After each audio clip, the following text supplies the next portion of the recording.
This episode of the Danger Close podcast is brought to you by Cry Havoc. From New York Times #1 best-selling author, Jack Carr. Cry Havoc, a Tom Reese thriller. Order now. Prigozhin declares anyone who gets in our way is going to be killed. And so sure enough, some helicopters come in to fire on them and they shoot them down. And they're heading up and they're getting closer and closer to Moscow. And as they're getting closer and closer to Moscow, it's the crossing of the Rubicon, right? At what point is this going to truly break out into intense, destabilizing violence for the Russian state?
To see you. Yeah, I got my I'm sorry I miss you in DC. I would have had you signing the books and everything, but man, hopefully next time. Yeah, next time for sure.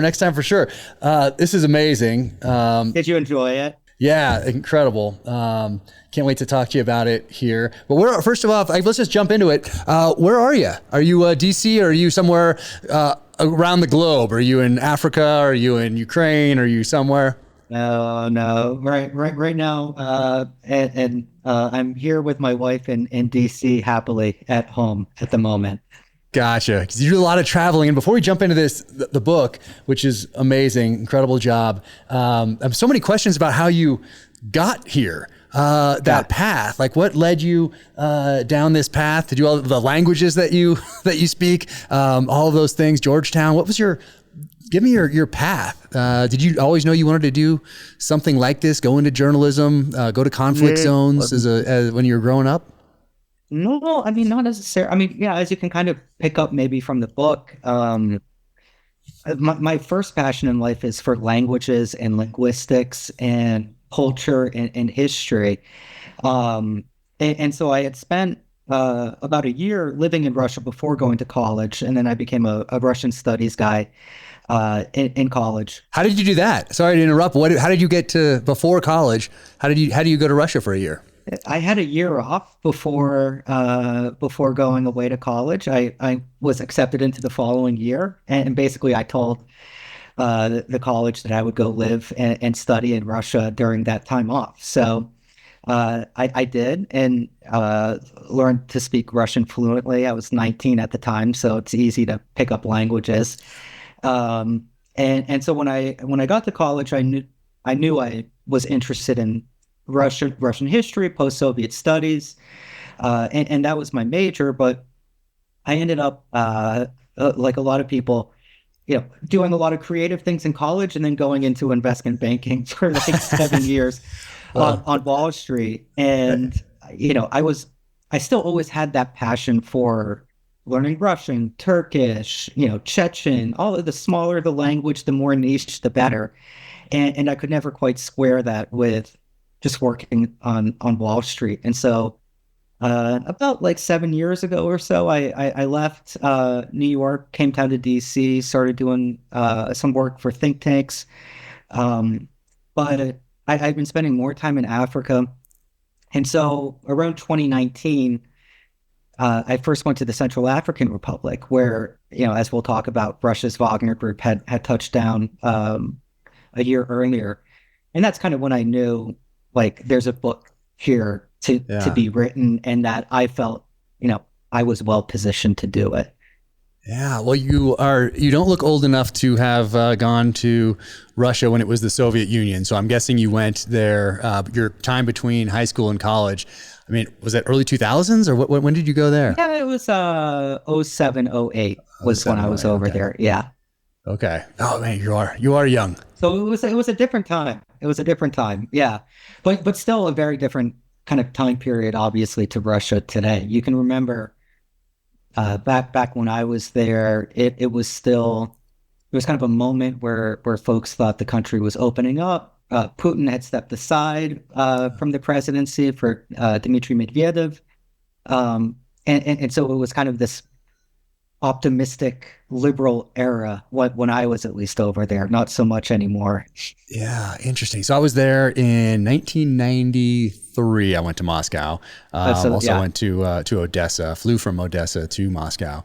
Very interesting. Winter. It was November or December. I'll have to go back and look at the photos, but so interesting. That architecture back there in Moscow. I never made it to St. Petersburg. I tried to go there actually on leave once, and I didn't realize that I needed to have gotten a visa, so that didn't work. But early on in those early 90s days, it was very interesting back then, both those places, in Odessa and in Moscow. But yeah, you're there at a time when they think it's opening up. And also what I'm doing right now, actually for the book I'm writing right now, it's called Cry Havoc. I go back to 1968. Mainly it's Vietnam, 1968, an espionage thriller really set in Vietnam. But there are a few touch points with things going on in Moscow. So I'm doing all this research on what Moscow was like in the 1960s and what cars people were driving, what restaurants people could go to, and who could even go to a restaurant back then. Financially.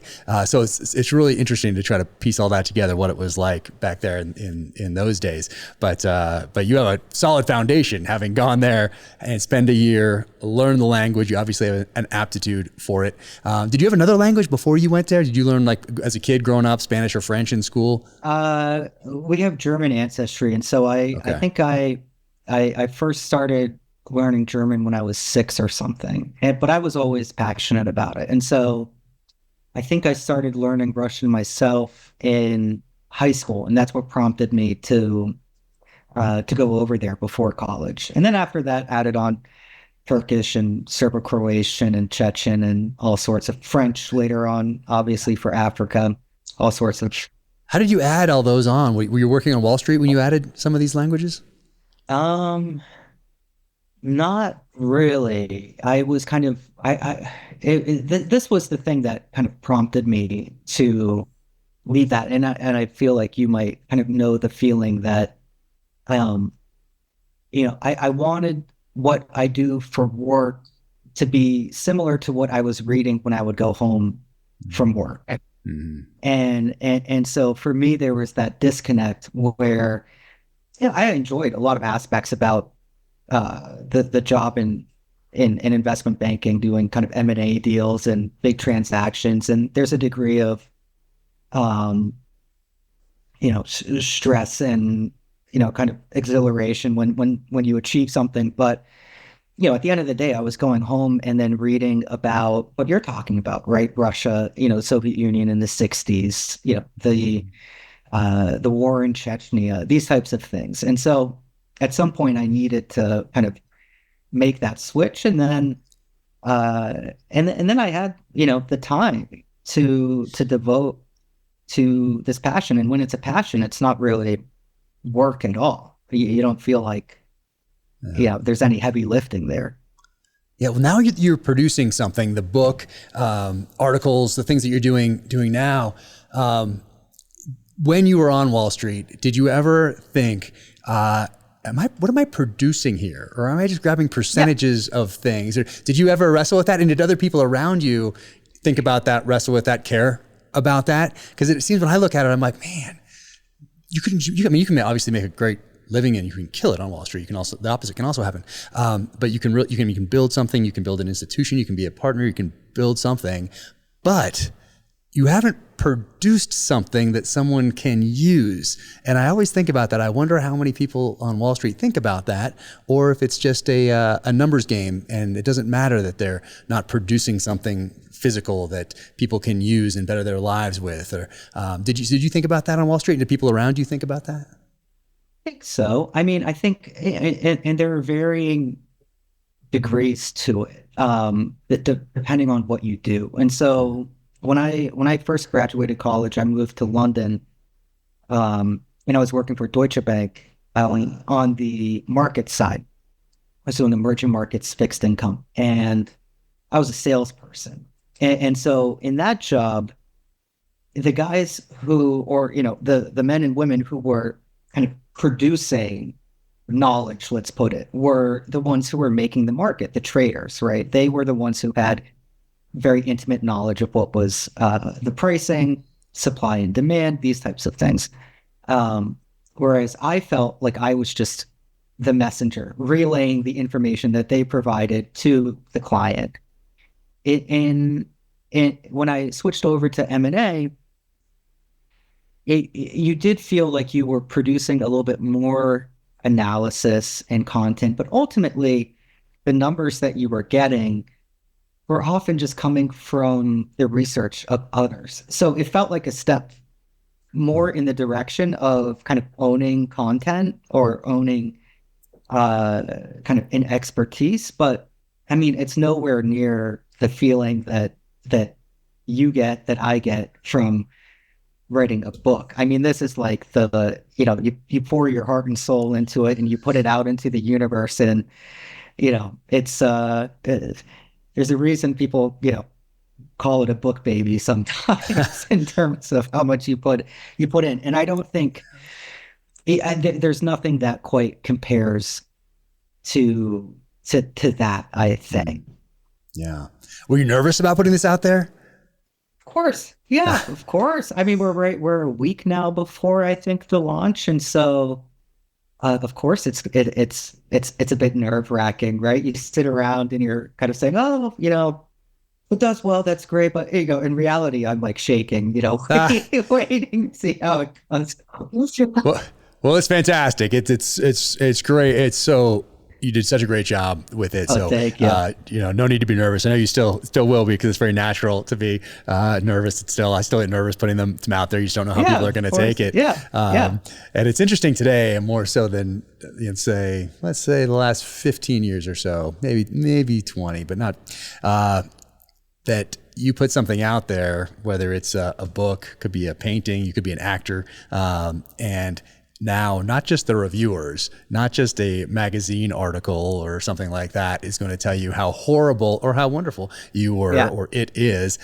Every person on the planet can tell you how much they hate it and how horrible you are and how you got this wrong, even if you got it right. They could just put it out there. So it's a very interesting time. I mean, it's wonderful. We can do things like this, and you can build a relationship with an audience, a readership.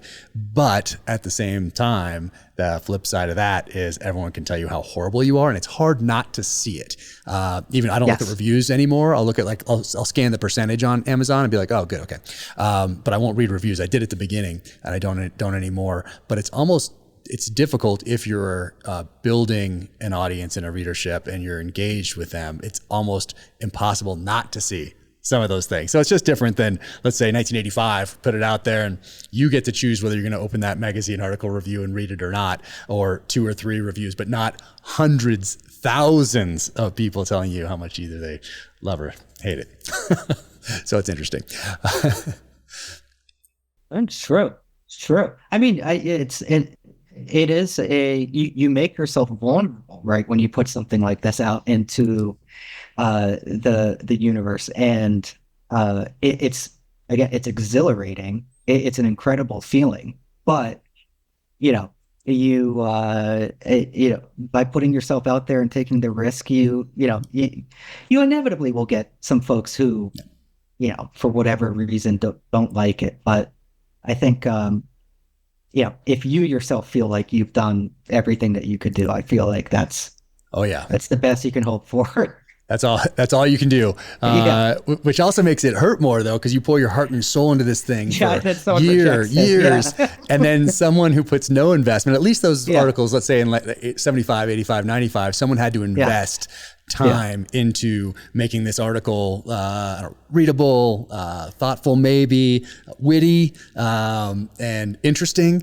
But today, there's no investment required of someone who wants to tell you how horrible your book is. So it's interesting, that investment piece of what you're putting into these reviews is a little lopsided. But hey, what can you do? With all my books, I start with a theme, with a premise, and for The Devil's Hand, it was really about what the enemy has learned by watching us at that time on the field of battle for about 20 years. So I'm starting to write this in early 2020. COVID-19 hits. Enemy is certainly learning something from our response to COVID. Then we hit a summer of civil unrest. Enemy once again is looking at that. They're drawing lessons. And then moving a very contentious election cycle. Enemy's learning from that as well. So all of those very current events got woven into the novel. In The Devil's Hand, Reese is carrying the SIG P365 XL. In this chapter, Reese is meeting with the Secret Service in advance of meeting the president. Sorry, I have to ask, are you armed?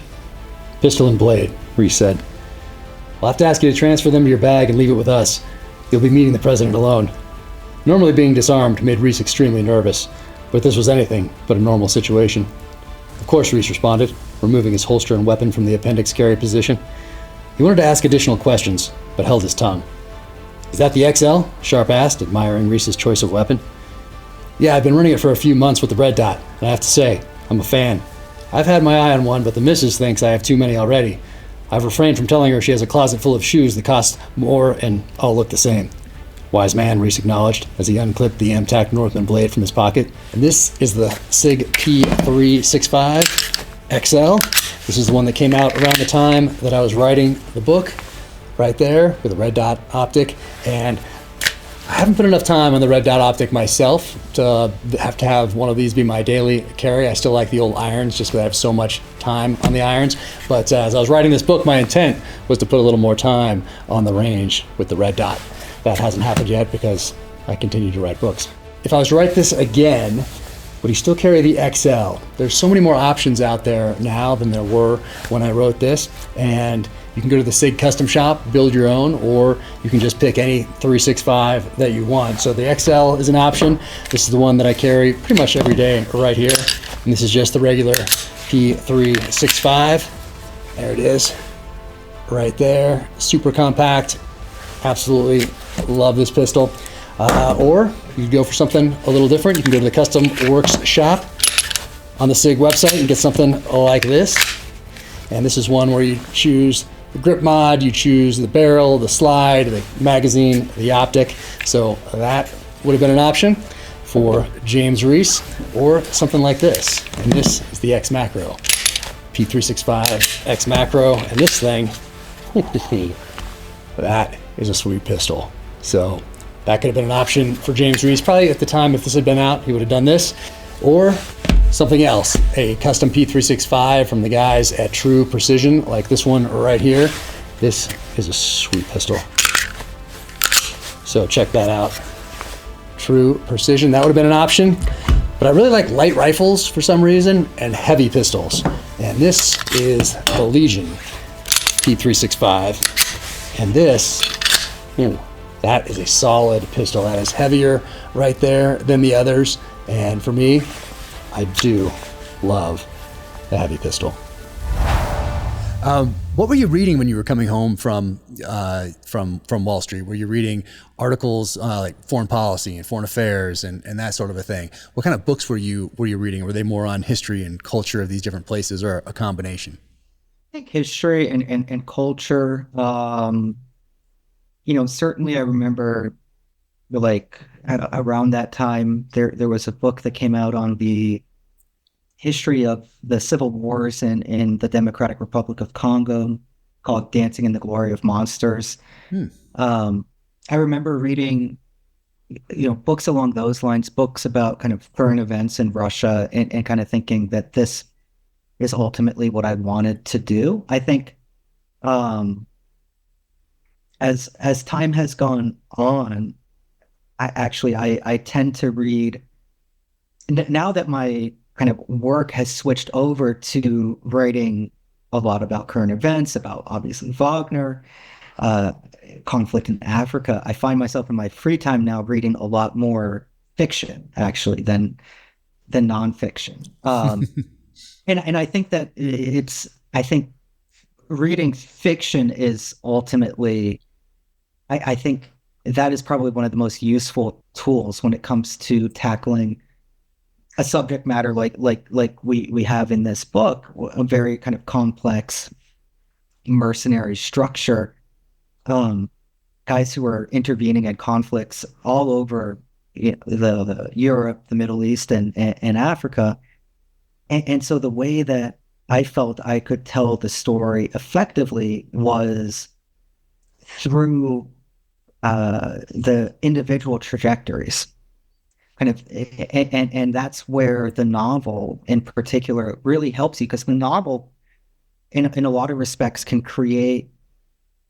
It's easier often for people to empathize with an individual, right, than with kind of a general population. And so a novel can actually have far more effect on a readership than kind of a book, a history book, or a nonfiction work. And so that's kind of what I try to channel these days into the writing and make it much more character driven. Ah, that's very interesting. You say all that. And I do like how you quoted from The Spy Who Came in from the Cold in here. You put a quote in there. Are you a Le Carre fan?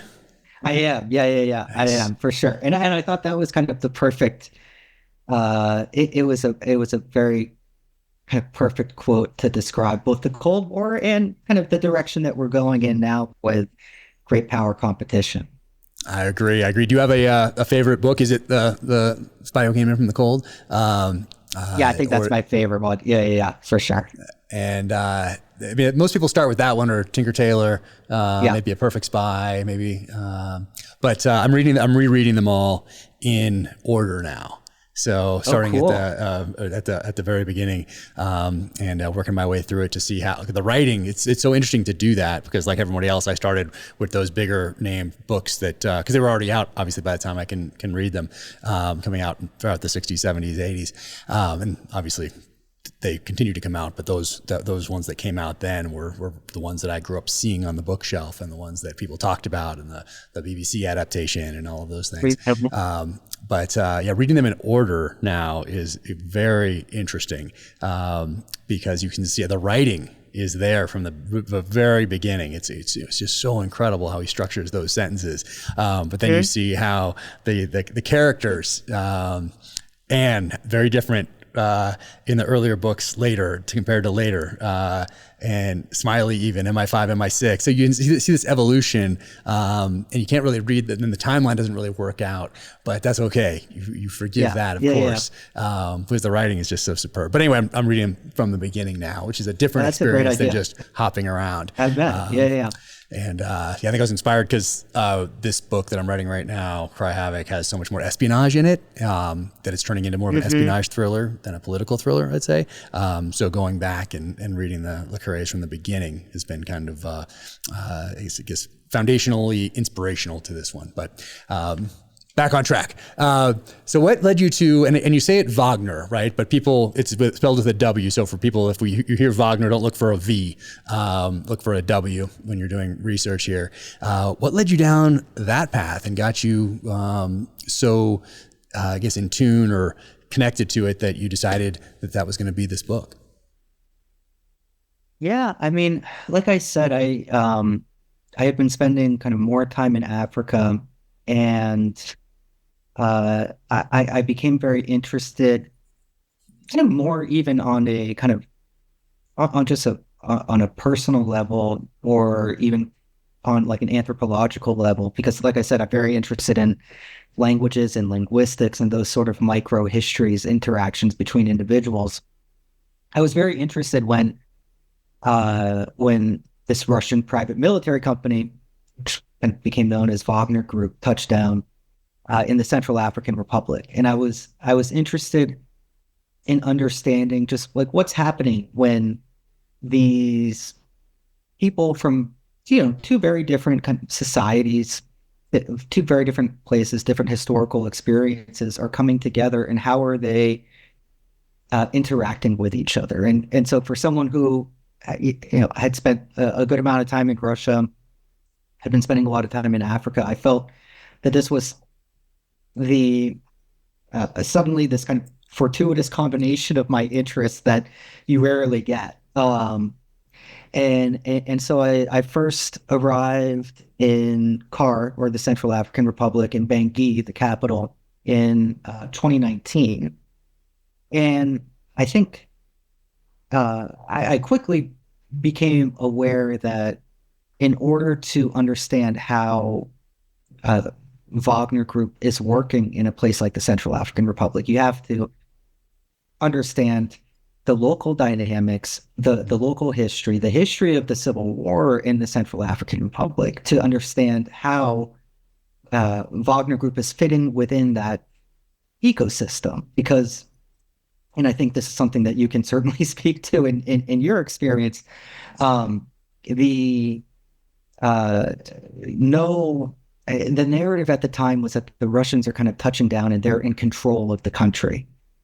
But anyone can tell you that, especially a country in conflict, that no one is in control over events, certainly not in full control over events. And there were a lot of local power brokers. There were a lot of, issues of culture and norms that they clearly were also having to deal with, and obstacles that they were facing in the same way that the U.S. has faced a number of obstacles in its interventions in Afghanistan and Carr too. One of the poorest countries in the world, probably the poorest, least developed, and still you can't have your, you can't achieve everything that you set out to achieve. And so I thought that was important to really kind of be on the ground, interviewing all the actors, including the guys in Wagner, to understand how are they trying to navigate a very complex, conflictual environment. And now, for people who aren't familiar with Wagner Group, can you give us a bit of a history? How did it start? And then I'll ask you some specifics as we go along. But what are their origins? And maybe go back a little further, even to executive outcomes. When I first got to the SEAL teams, that was people were talking about that. I think there was articles in probably Time, Newsweek, but also Foreign Affairs, Foreign Policy. I think it was the early days of the internet. You could find a few things out there on them, but executive outcomes in Africa was kind of, it's had this kind of, cloak of just, I guess, conspiracy and interest and intrigue and action and all of these things that was happening in the 90s, but it kind of harkened back to things that you had read about happening in the 70s and 60s and overthrowing governments, and I think there's gold and diamonds and investment companies and royalty, and there's all sorts of connections that made it fascinating. But can you go back to executive outcomes and then move us into what happened there, where maybe private military companies kind of fell out of favor a bit, and then September 11th happens, and then Blackwater becomes kind of center stage when it comes to private military companies, and then the creation of Wagner. Can you take us through that?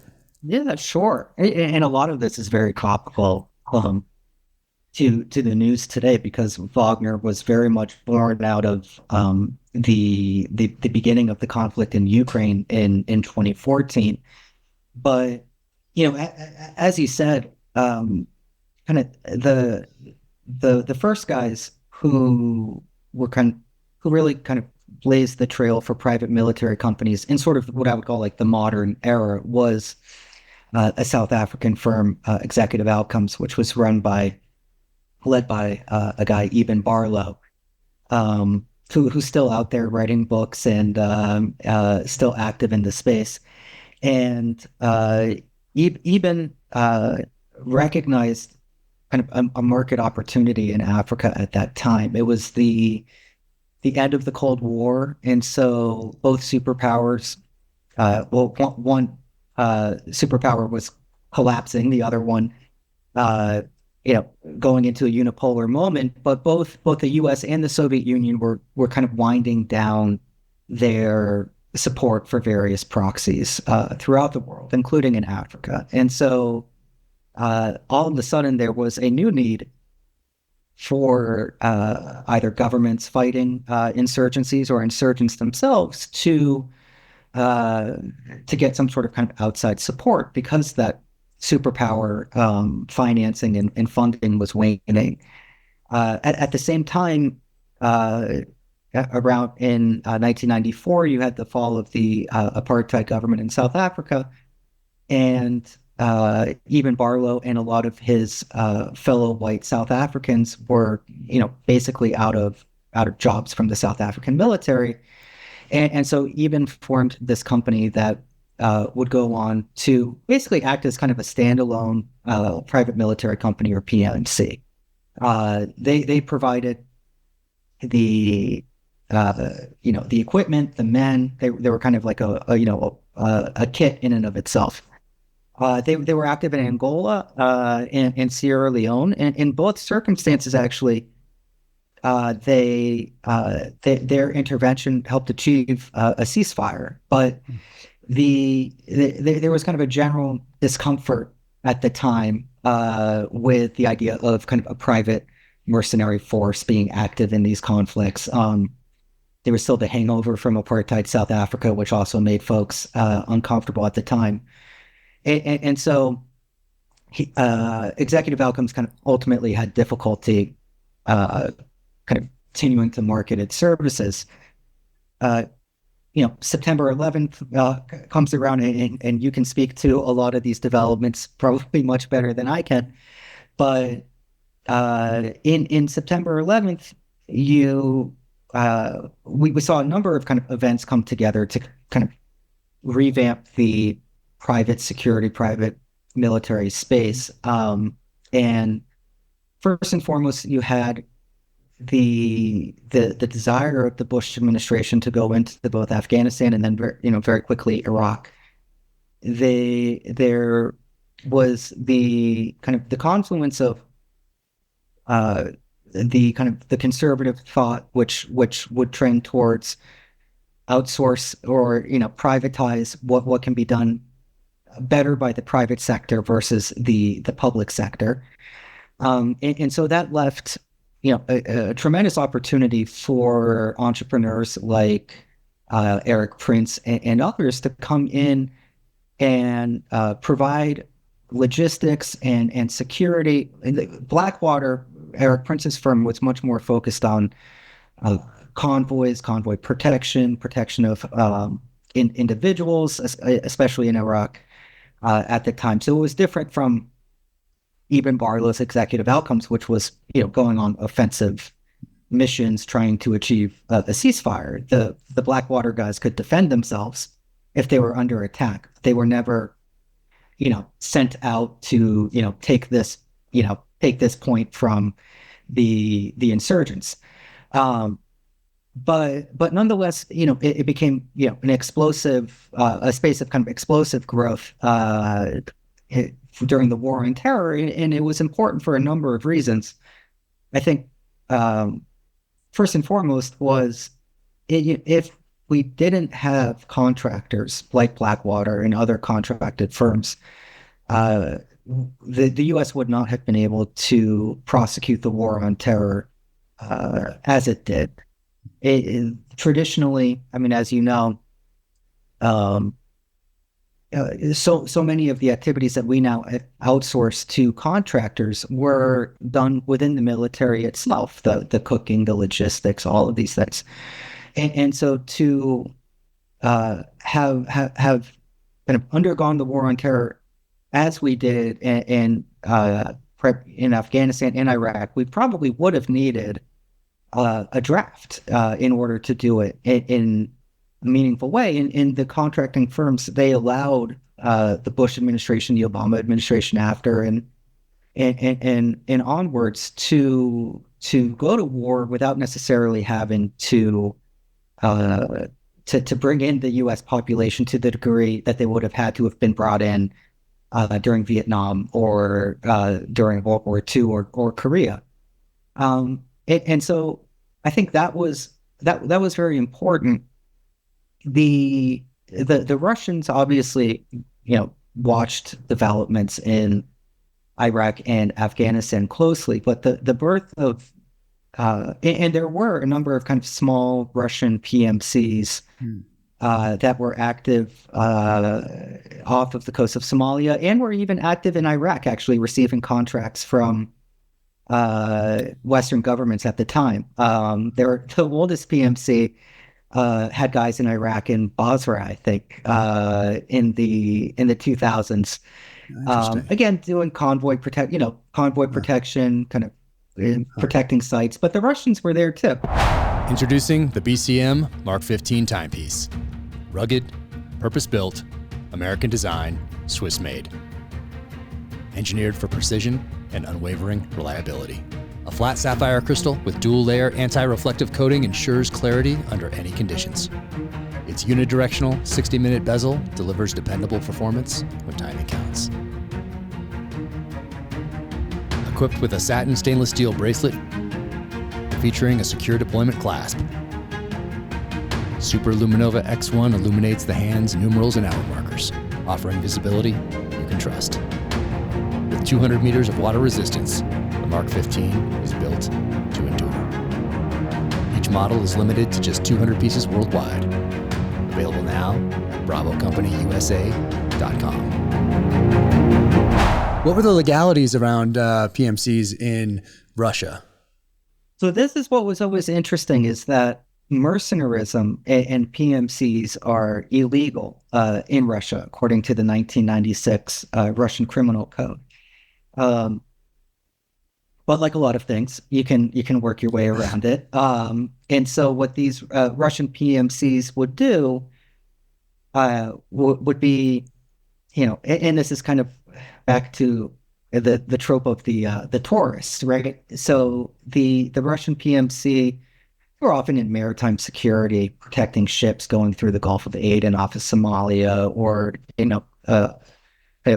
different deployments in the Middle East. So they would contract with a shipping firm or a particular government, and then the guys who were hired to actually be the contractors, the mercenaries, would fly from Russia to London, and then from London to the point of destination, where the firm that was contracting them would then provide them with the weapons. And then after, they would come back through London, and then if they were ever asked at the U.S. border or at the Russian border, they would say, "Oh, we were in London on tourism," or something along those lines. And as long as it didn't cause any major issues, the Russian government seems to have not been incredibly concerned. But kind of one of the interesting developments was after the Arab Spring, when Syria kind of started falling apart, and Assad was pursuing rebelling populations viciously, morphing into a civil war. There was one Russian PMC called Moran Group, which did mostly, again, kind of protecting ships going through the Gulf of Aden.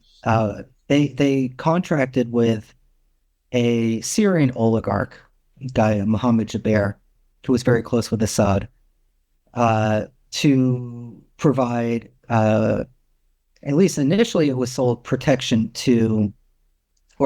of oil and gas assets in Syria. And so, the same kind of thing happens. These guys, the PMC was called Slavonic Corps.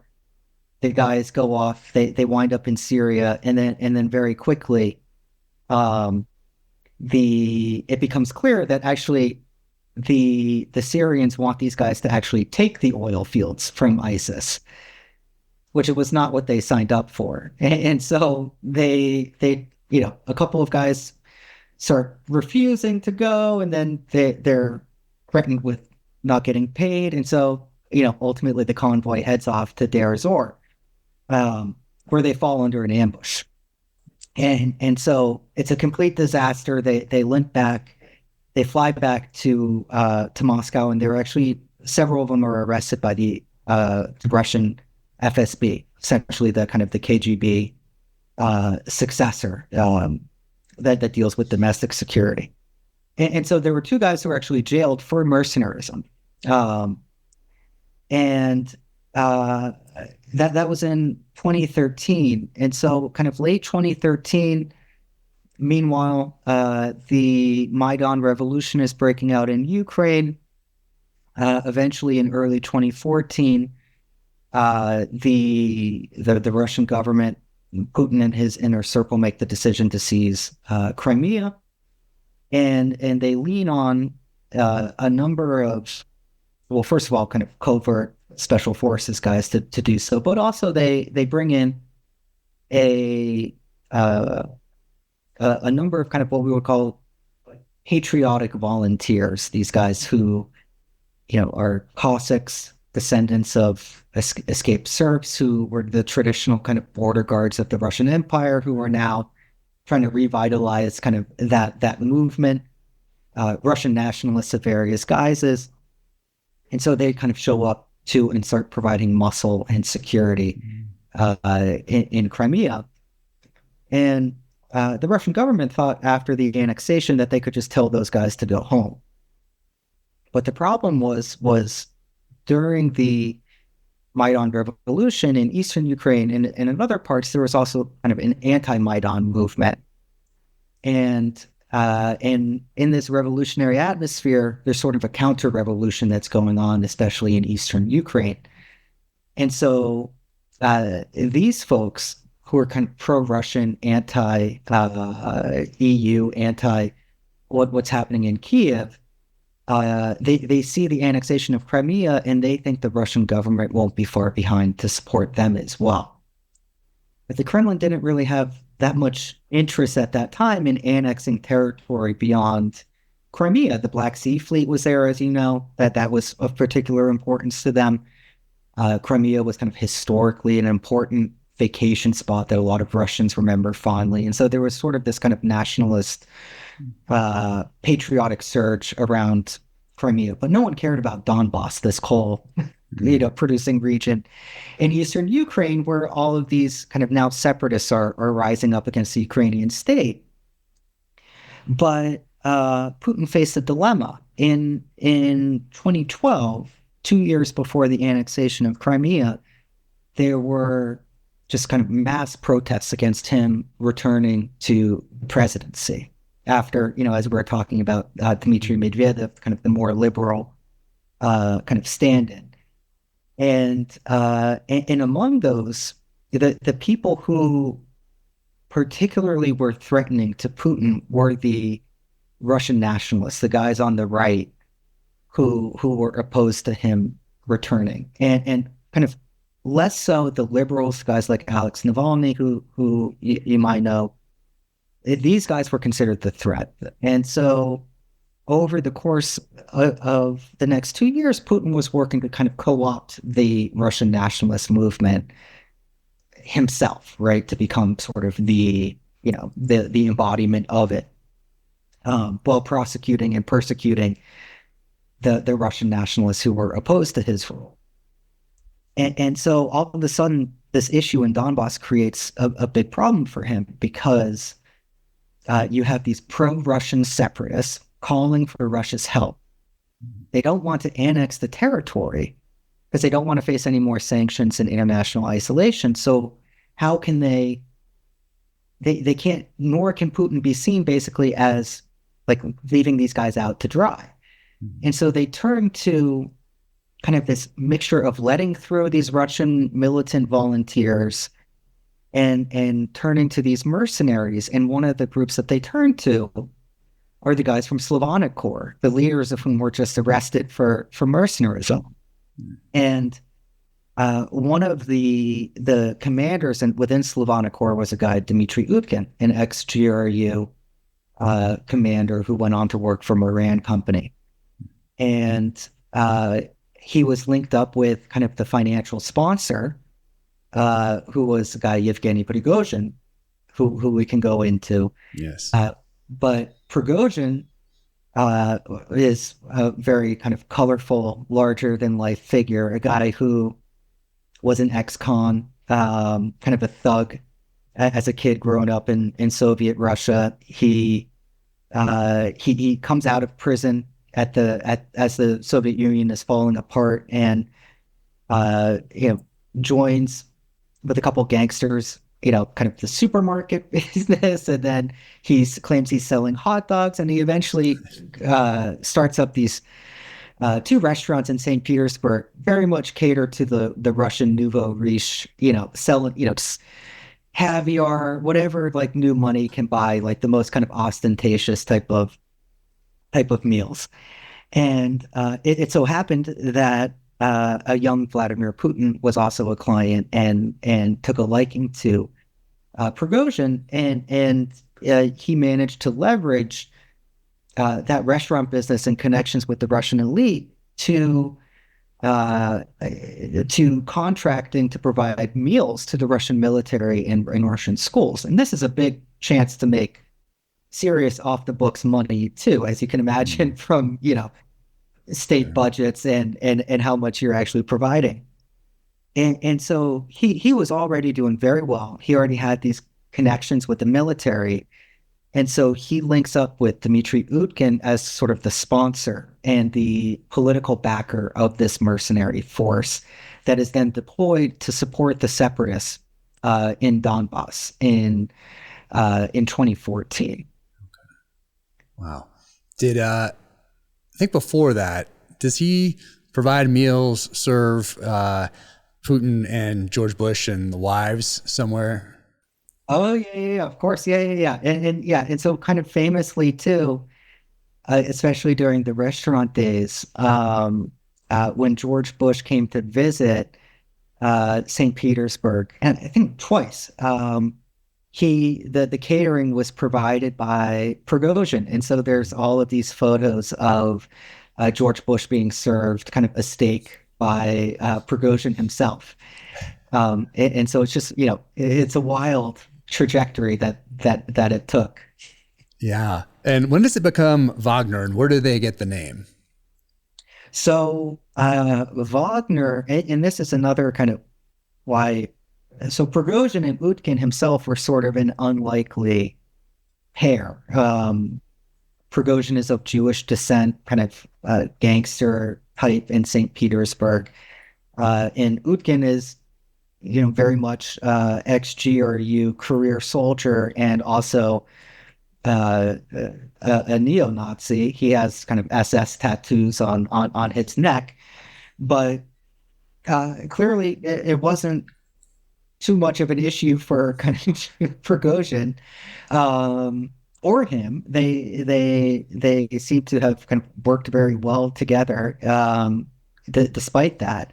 But and so Utkin's call sign in Donbass in 2014 was Wagner, because his favorite composer was Richard Wagner, because he was also the Nazis' favorite composer. And so kind of as the head commander, Wagner became sort of a catch-all term for the mercenary company, but there was never a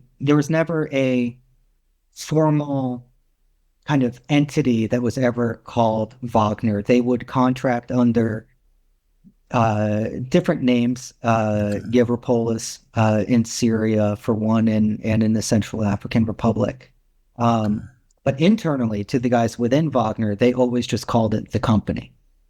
Interesting. Do they stay involved in Ukraine, Crimea, Donbass from 14 onward, or do they leave there, kind of reconstitute, figure out a new business plan, and then end up in Africa, or do they split forces, or how do they evolve after 2014? Yeah. So kind of, as relatively kind of quickly within the Donbass conflict, Russia wants to, they were kind of dragged into it. They want to freeze it and kind of get it over with. The first attempt at a ceasefire, which was held in Minsk, was called Minsk I. It didn't hold. But in 2015, there's a lot of movement to get a second ceasefire, what would become Minsk II. And kind of strangely or ironically enough, given later on, there were a number of separatist Russian or pro-Russian separatist commanders, local guys in Donbass, who didn't want a ceasefire. They wanted to keep going. And those guys started mysteriously dying in, either getting sprayed with bullets, getting out of their car. One guy, his car blew up on the way to his own wedding. They kind of started dying in mysterious circumstances. And we know that Wagner, from an internal report, Wagner that was leaked, we know that Wagner was responsible for at least one of those assassinations and probably some of the others. So these guys were also providing kind of they were kind of powerful enforcers in the rear to bring these separatists kind of under a centralized structure. But after the second ceasefire, Minsk II in 2015, the demand for mercenaries in Donbass kind of decreases. It just so happened, it was lucky for Prigozhin that pretty much right after Russia formally intervenes in Syria in the fall of 2015. And a lot of these kind of mercenary volunteer structures kind of just dissipated in Donbass after the need for them was gone. But this is where the ambition of Prigozhin himself, I think, as an entrepreneur really comes in. And he really lobbied to get his guys into Syria. When they first showed up in late 2015, the guys in the Ministry of Defense, the MOD, not all of them knew what they were up to in Donbass. They didn't really know what the use for them might be. They did some kind of training for some local pro-Assad forces, but they were hit with a missile and a bunch of Russians died, and so the MOD panicked and sent them home. They didn't know what to do with them yet. Very quickly thereafter, it became clear that Assad's forces were not going to be able to retake significant territory from far more motivated rebels at the time.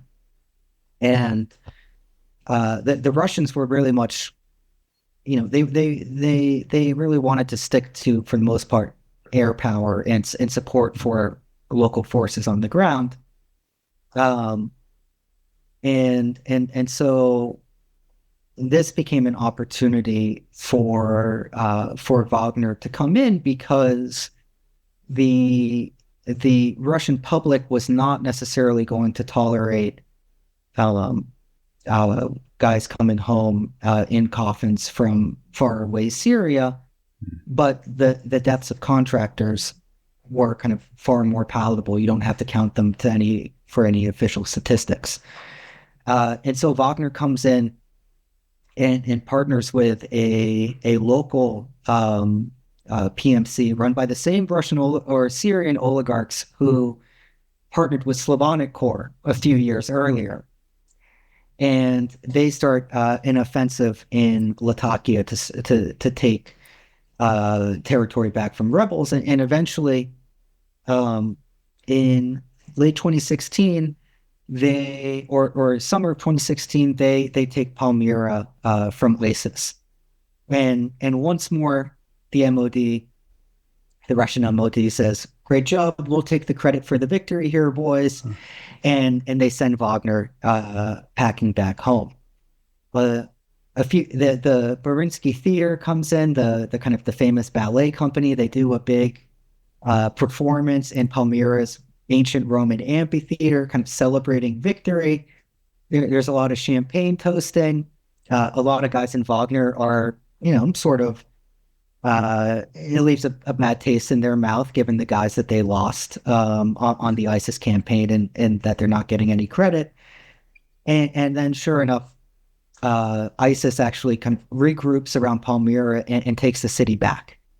And so now the Syrians and the Russian MOD bring Wagner back in 2017 for the anti-ISIS campaign, but this time with a catch. Prigozhin, instead of signing with the local oligarchs PMC, the Desert Hawks at the time, he signs an agreement with the Assad government that they'll get a 25% share of all oil and gas assets that are seized back from ISIS. And so this is a powerful incentive. And so, I mean, you can speak better to this probably if we go back to 2017 Syria, the anti-ISIS campaign. But you have essentially the Assad and Wagner forces that are pursuing ISIS to the northeast. Meanwhile, the U.S. partnered with the Kurdish forces is heading from the northeast south towards Raqqa. And as it appears that Raqqa is going to fall, everyone starts sprinting for kind of the prized asset, which is the Conoco facilities right on kind of the Euphrates River by Deir ez-Zor. And this is worth hundreds of millions of dollars. And we know that Prigozhin was at least sending letters to the Syrian government, to Assad, complaining that, hey, I'm investing all of this money. We've invested $120 million into this campaign. And you guys haven't, you haven't made us whole on the costs, and we're not getting any money from you. So he probably saw this kind of Conoco facility as the jewel that was going to be in his crown. 25%. 25%, on a couple $100 million is, that's good walking around money. And so, but the US backed SDF, the Kurdish forces, get there first, and they take Conoco first. And so that sets Prigozhin's Wagner and US Special Forces kind of on a collision course, the famous Battle of Hasham, which I'm sure you know quite a bit about, in February 2018. I've written a little bit about it, but it's still confusing to me. Can you take us back a little bit further? What is the Russian and previously the Soviet national interest in Syria? They have an actual physical base there. Yes, yeah, but they did, and they had the port as well. Yeah. But that wasn't too important at the time. The Syrian regime, Bashar al-Assad, and his father Hafez, I mean, they were very adept, like many leaders across the globe, in sort of balancing these Cold War powers off of each other in order to maintain their own political power at home. They certainly had a relationship with the Soviets. They could also work with the Americans. They worked for and against the Americans in Iraq as well at various times, and always looking to sort of balance their interests. And so there was kind of a narrative that they were able to lean on when Russia formerly intervened in Syria in 2015, kind of the mutual relations that they had during Soviet times and forward. But the Assads were always interested in their own personal regime survival at the end of the day. For the Russians, the intervention was, again, multifaceted. There were plenty of results. There's never one reason why a particular country intervenes in a place, but it was a chance to kind of re-enter the political arena as the Russians saw themselves as a rightful great power and a power broker in this very geostrategic area, the Middle East. But it was also kind of more particular to its relationship with the U.S. after the annexation of Crimea and the covert intervention in Donbass. The Russian regime felt isolated. They were under sanctions, And so they recognized after the U.S.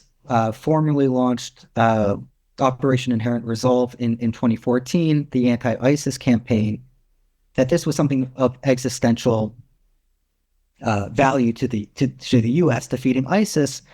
And so they thought that if they intervened too in Syria, that they could force the U.S. to be a partner in the fight against ISIS, sort of creating like a fait accompli, basically, of, we're both on the same side here, and so therefore we have to reopen diplomatic channels. We have to be speaking to each other, and so that was, kind of strangely enough, what happened in Ukraine really had a profound effect on what happened in Syria in that regard. The earlier Ukraine incursions. Yeah, what happened in 2014 in Donbass very much affected kind of how the civil war in Syria continued to play out as the Russians intervened, kind of thinking basically that they're going to have to, the U.S. and Russia are now going to have to work together to defeat ISIS. I think they were perhaps overly optimistic about how excited the U.S. would be to have Russia in Syria at the time. They there wasn't this kind of effusive welcoming. I think a lot of folks in the Pentagon were kind of flabbergasted about how to react to it, and so, but in a way, they did somewhat achieve what needed to be achieved, because their intervention necessitated opening up lines of deconfliction, obviously, between Russia-backed forces and the Russians and U.S.-backed forces and Americans who were on the ground. And over time, the line of deconfliction ran along the Euphrates. So anything to one of the major rivers that flows through Mesopotamia and Syria, anything to the northeast of the Euphrates is sort of Kurdish, SDF, U.S.-backed territory. Anything to the south is essentially Assad, Russian-backed. And there's kind of an informal agreement that no one is really going to cross that line. The problem for Prigozhin at that time is that the Conoco facilities are located just across the line of deconfliction, just across the Euphrates, in a small town outside of Deir ez-Zor called Kasham. When it says staccato, it comes with a promise. In any condition, at any moment, this gun is ready, because your life and the lives you protect depend on it. The future of the 2011 begins with the HD line. Narrower grip with no grip safety. You can run your pistol in either hand with fully mirrored controls and ergonomics. Uses widely available, reliable magazines in a variety of capacities, so you can stock up on more mags for less money. Allows common duty optics to be attached directly to the slide instead of to a plate. Staccato. Engineered for performance. Built for freedom. Does Wagner ever recoup any of that investment? And what is their status going into 2016, 2017? Were they already planning to move into Africa, or did they see opportunities in Africa? Were they already there? They already split forces? And what comes next for them when you look at Sudan and Mali and Central African Republic? Yeah, I mean, I think the by about 2016, there are kind of a bunch of opportunities that are coming Prigozhin's way. And so we know that in 2016, a guy probably from the GRU, affiliated with the GRU and someone who had spent a lot of time in Africa, shows up in St. Petersburg and tells Prigozhin, I have an opportunity to mine gold in Sudan, and you can provide military and instruction in exchange. And Prigozhin catches the gold bug. And in the book, I interview the guy Mikhail Potyomkin, who's the chief executive of Prigozhin's gold mining interests in Sudan, who first went over there. Is that the guy he tells, go learn everything you can about gold? He tells somebody? Yeah. That's the guy. And then Potyomkin comes back and says it's actually not feasible. Like the guys that are proposing this, like, you'd have to invest too much. You're not going to make anything. These guys are swindlers. And Prigozhin is just, is like, typically he's just like, you don't know what you're talking about. Like, go back, and figure it out.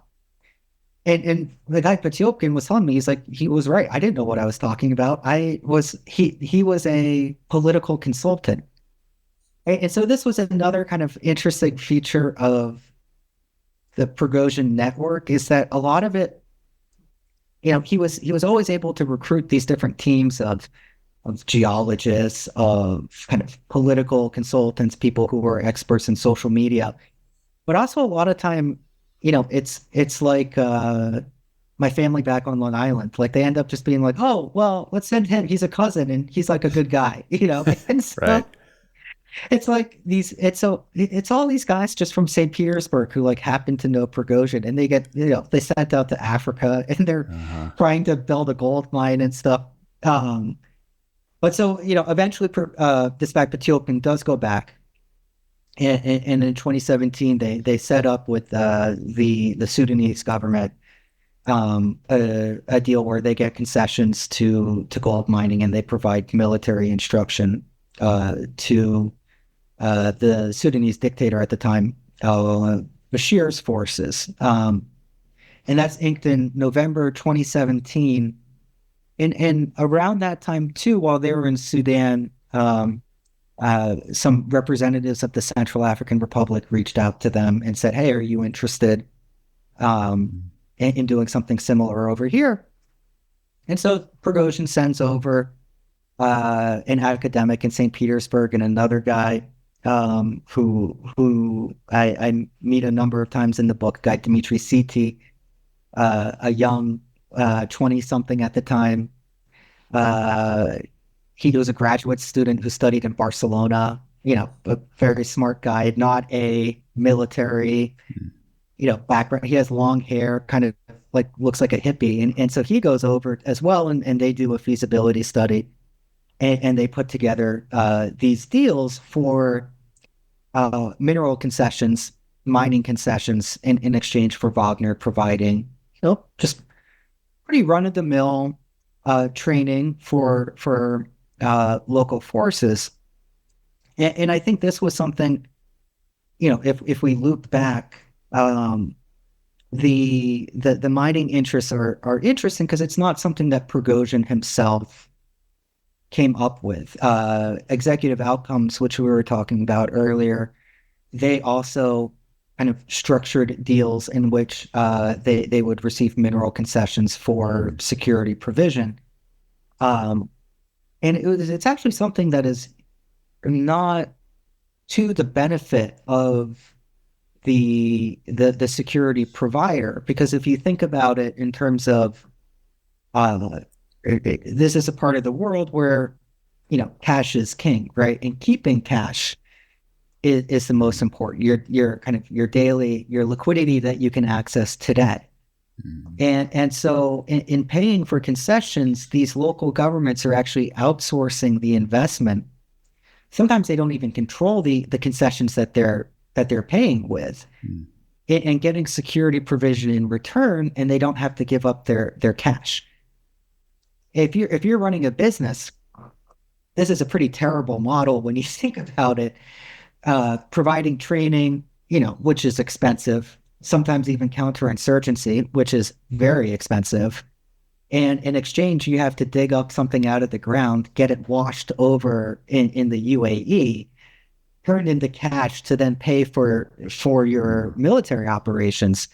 It's the deal is sometimes, in more in the favor of the local governments who are contracting with Wagner. Interesting. Did any of those deals work out for Wagner? So there was one, when you would talk to a guy like Dmitry Siti, who's been over there in Carr, Central African Republic now for probably 7 years now, or something like that.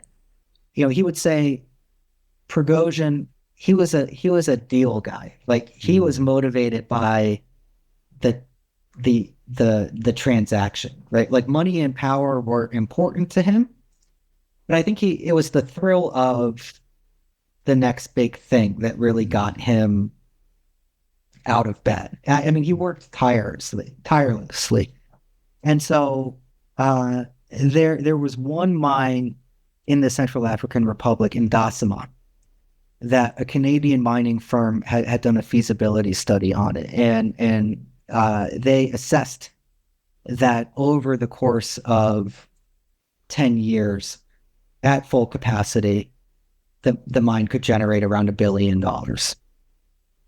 And so, let's just say Prigozhin was interested.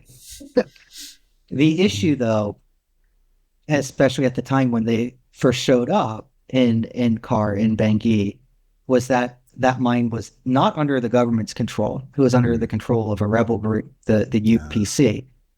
And, eventually down the road, when they managed to take it, it required a tremendous amount of investment to develop it to kind of that capacity that they would be able to generate that kind of profit from it. So he was throwing a lot of money at things and not necessarily always making it back. Yeah. Some weren't the wisest business decisions. At one point, did they end up in Libya, and what do they do there? Yeah. So this was an interesting part of the book. Again, Libya is a place kind of like Syria, where you've always had a relationship with the Soviet Union, a relationship with Russia after the Soviet collapse, not least through weapons sales. But if we go back again to the Arab Spring, the Arab Spring hits Libya relatively early.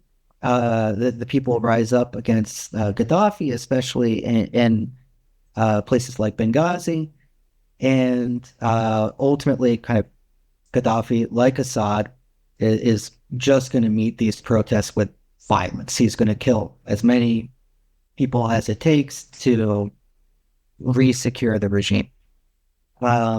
He declares that he's going to kind of exterminate these people rising up in Benghazi like rats, and this prompts initially kind of a French and then NATO intervention, which is approved at the time by the United Nations Security Council. And again, how these things are all tied together. That NATO kind of campaign, which was sold initially to the UN Security Council as a campaign of kind of air support just to protect the people of Benghazi, quickly becomes a campaign to topple Gaddafi. And I think it was October 2011, Gaddafi is dragged out of hiding and kind of executed in the street. Dmitry Medvedev, the leader of Russia at the time, abstained from the vote allowing for NATO intervention in Libya, and this outraged Putin. And so, in Putin's mind, the NATO was always planning to just overthrow Gaddafi, and Medvedev was a dupe and an idiot for believing them, and it's one of the primary reasons that he decided that he had to return to the presidency in 2012. But anyways, fast forward, Gaddafi's ouster. There's a NATO campaign to oust Gaddafi. There's no NATO campaign to rebuild Libya in Gaddafi's absence, and the country quickly descends into multiple civil wars. In the east, one kind of strongman in particular, General Khalifa Haftar, consolidates power, and he starts bringing in the Egyptians, the UAE, and then ultimately he brings in Wagner Group as well. What was interesting about Wagner's arrival in Libya, which we kind of outline in the book, is there was originally another smaller PMC, Russian PMC that was there, called RBS Group, and they received a contract to demine a concrete facility in Benghazi, and this was led by the guy Oleg Krenitsin, who was the same guy who was in Iraq. Actually, his PMC was working in Iraq. They got this contract in Benghazi. Krenitsin was kind of more affiliated with the FSB, and so the GRU. So the FSB is kind of the successor to the KGB. The GRU is Russian military intelligence, two separate institutions that often kind of compete with each other for power and resources. The GRU decides that they want to be in Libya, and so they come in and they offer Krenitsin a buyout, but it's like a buyout that you can't refuse. And so they come in and they say, nice operation you have here, here's X million for it, and it was reportedly a fair price. Krenitsin gets bought out. He creates another group that has basically the same name, and the GRU brings in an Austrian asset to manage it, a guy Jan Marsalek, who had recently basically kind of just come off of the largest scam in German history with a company called Wirecard. And he turned out to be a Russian asset, and the Russians set him up because he wanted his own PMC in Libya. And so they gave it to him. But it really cleared the way for then Prigozhin, who was much more affiliated with the GRU, to come in with his guys. And so they started touching down in 2017 and in 2018. And in early 2019, Haftar launches a campaign to take the south of Libya from Chadian, what he says is from Chadian gangs. And then in April 2019, he moves on the capital of Libya, Tripoli itself, to take it from the kind of complex array of militias that are governing Tripoli at that time. And Wagner was at first playing kind of a logistical role, but as it became clear that the campaign was kind of stalling, they increasingly kind of started taking direct participation in the conflict, and they start making a major difference. And the government in Tripoli is getting very concerned, and so they sign a memorandum of understanding with Turkey, with Turkish President Erdogan, basically on maritime boundaries that would give Turkey like all of the Eastern Mediterranean for its for oil drilling and oil exploration. And in exchange, Erdogan sends the Turkish military advisors the Bayraktar drones as well, which became famous later on, and around 5,000 mercenaries from Turkish-held Syria to protect Tripoli. And so then in response, Wagner starts recruiting mercenaries from Syria as well to fill its ranks. And so you have this bizarre situation during the battle for Tripoli where Syrians who are fighting on opposite sides in Syria are shipped over to Libya to face off again, this time in Tripoli. So wild. So wild. Let's jump ahead. I think we're recording this on or around the 3-year anniversary of the war in Ukraine. What is Wagner's initial mission in Ukraine? And did that morph over time? Were they already recruiting people from prisons to fill the ranks? Maybe take us through the beginnings of to 3 years ago to where we eventually end up today. Yeah.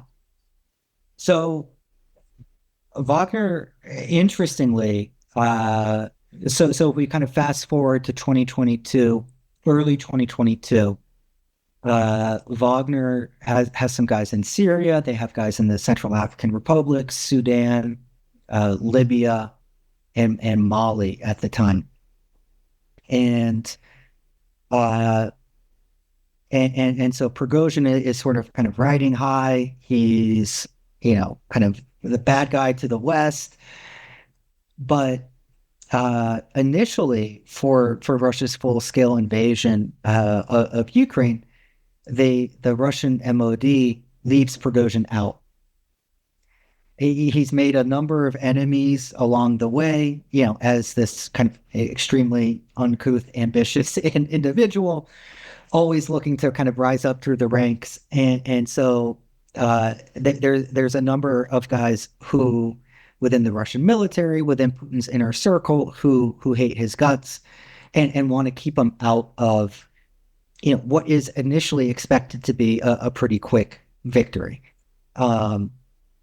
And so, as you said, in February 2022, Moscow launches the full-scale invasion, what they call a special military operation. And, a lot of guys think that they can just take Kiev in 3 days. And, very quickly, it became clear that that was not the case. And the MOD, in addition to deploying actual troops, they also have been recruiting a number of kind of volunteer, what they would call PMC battalions as well, through other GRU structures to deploy, especially this one structure called Redoute. And this pisses Prigozhin off to no end, that his guys are being kept out of a special military operation. But as we know, the Ukrainians put up much more resistance than the Russians think. And so Redoute itself suffers serious losses kind of in the first couple weeks of the campaign. And so the Russian military is actually forced to lean on Wagner once again for their help. And one of the things that's kind of strange about, or maybe counterintuitive about this time, is that, Russia, the Russian military itself had not fought really in kind of significant combat since a very brief kind of war with Georgia, neighboring Georgia in 2007. Again, the Syria campaign was largely an air campaign with Wagner on the ground, local forces on the ground. There were some MOD, of course, but it's not a lot of kind of Russian troops are active in the fighting. And so,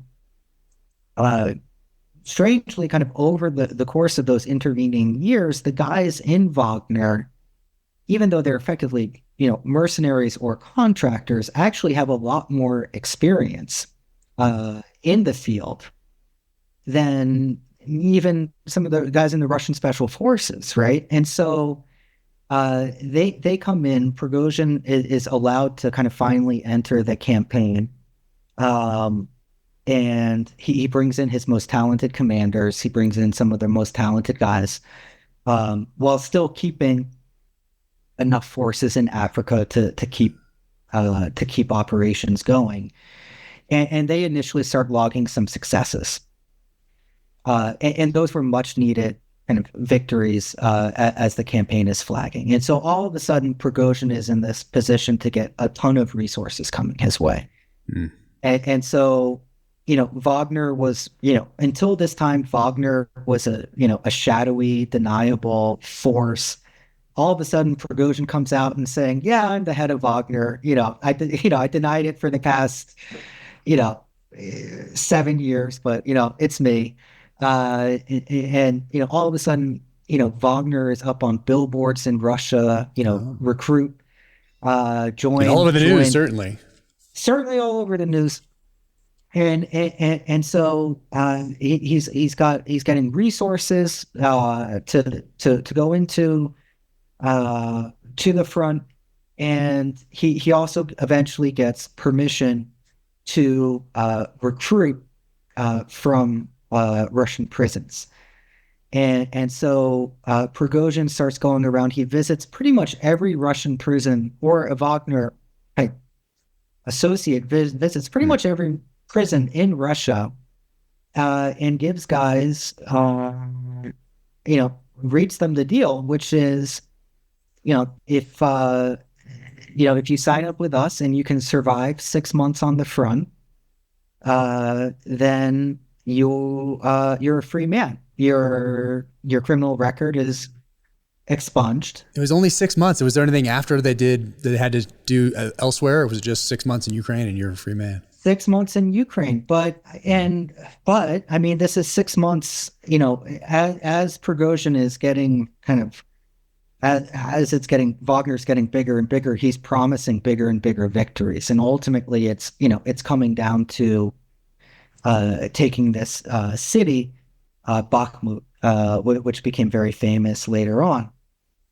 And he's, if you look at the videos, if you talk to the guys who signed up for it, like I did, a number of the guys are interviewed in this book.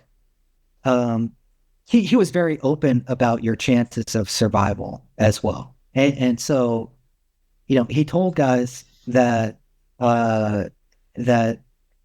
his losses were worse than the losses in Stalingrad, and he was very explicit. He said anyone who shows up on the front and decides that they actually don't want to be here, or tries to desert, will be shot on sight. And so it is a vicious kind of deal that these guys are signing up for, but ultimately, about 50,000 do, and so Wagner's ranks explode from there, and these convicts end up becoming sort of just human waves for what the Russians call the and the Ukrainians too called the meat grinder that was Bakhmut. And so I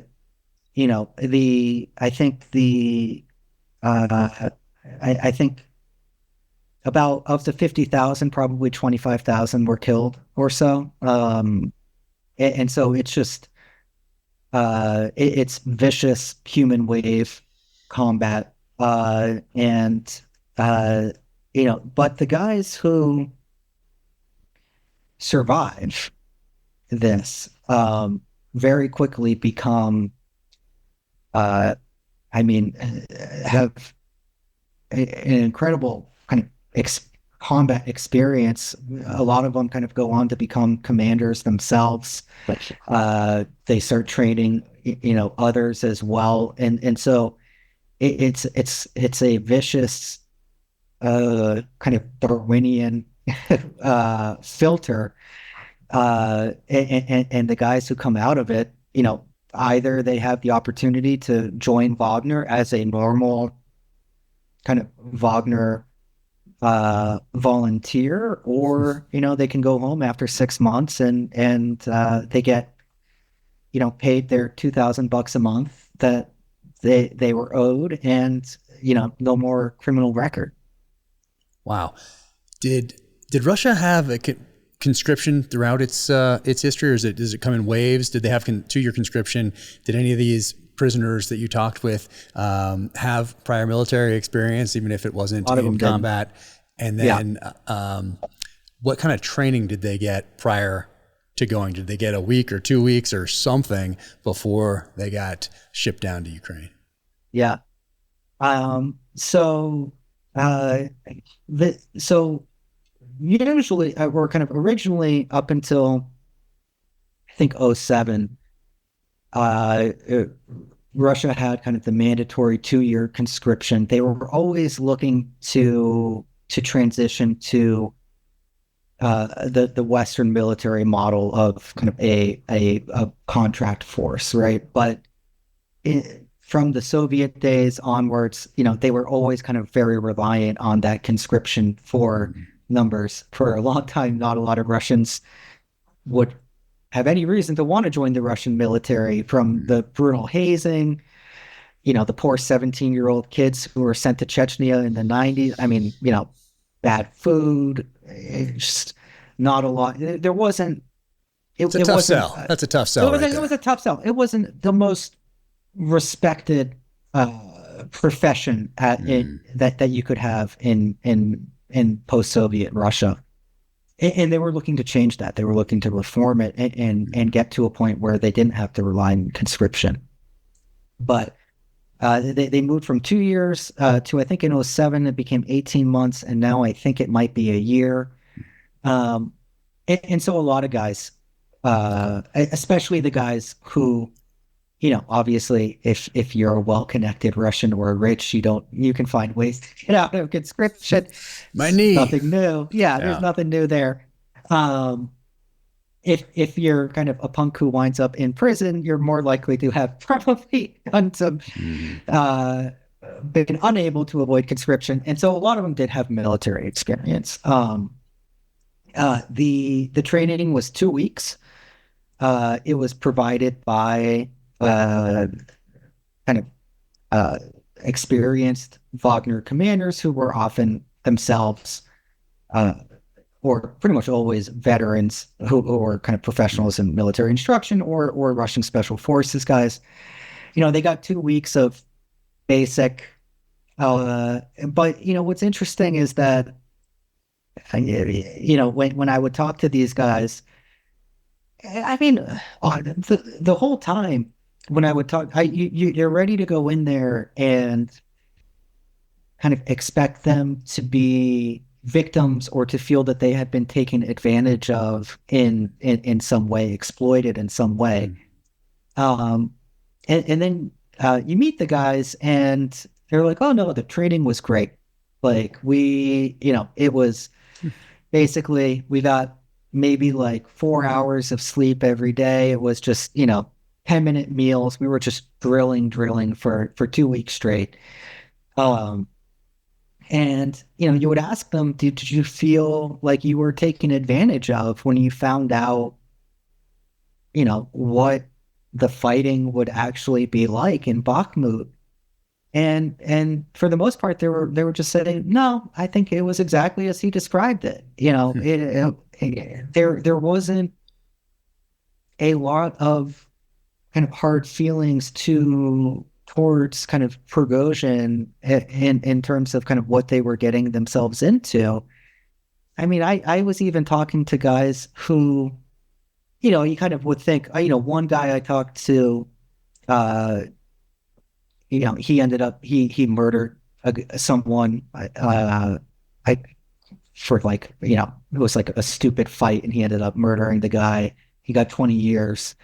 And I think he had served 5 years or so. So you can kind of understand Russian prisons, kind of how bleak they are, that maybe it seems like a good deal to take the risk.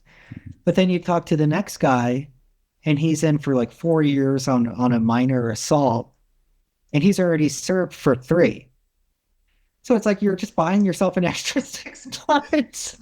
Wow. And then I'm just like, really? You decided? They're just like, yeah, didn't even think. I just signed. I didn't even look at the paper. I just signed it. Interesting. I wonder what the incentive is. I wonder if it's the, I don't know, the money, a combination of that plus having a record expunged, a chance at something new. I don't know. That's pretty wild. I think that getting it expunged, I mean, obviously there's a lot of stigma in any society, in Russian society, also in particular, about, being an ex-con and having a criminal past can be tough to get a job afterwards. But, I think that also, if you just think in terms of kind of the numbers, you're getting guys who, are ending up in prison for assault, murder, not necessarily the most forward-thinking of folks.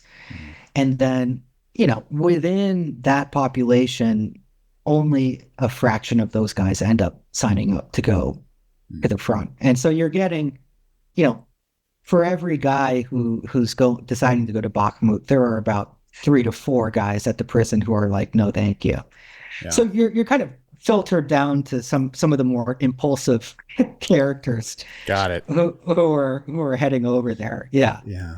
Where did they do that training? Was it, did they bring him closer to the front, or was it at the Wagner? Because they have some sort of a base that they're co-located with the GRU somewhere. Is that right?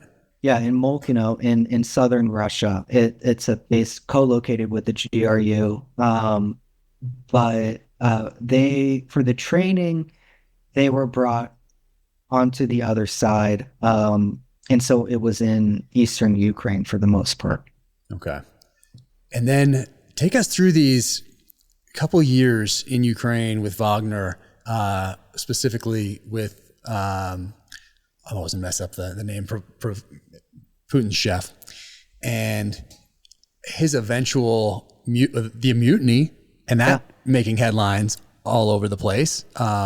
What happens to resolve that, and then what ultimately happens to Prigozhin? How do you pronounce his name? I'm just the worst at that. No, Prigozhin.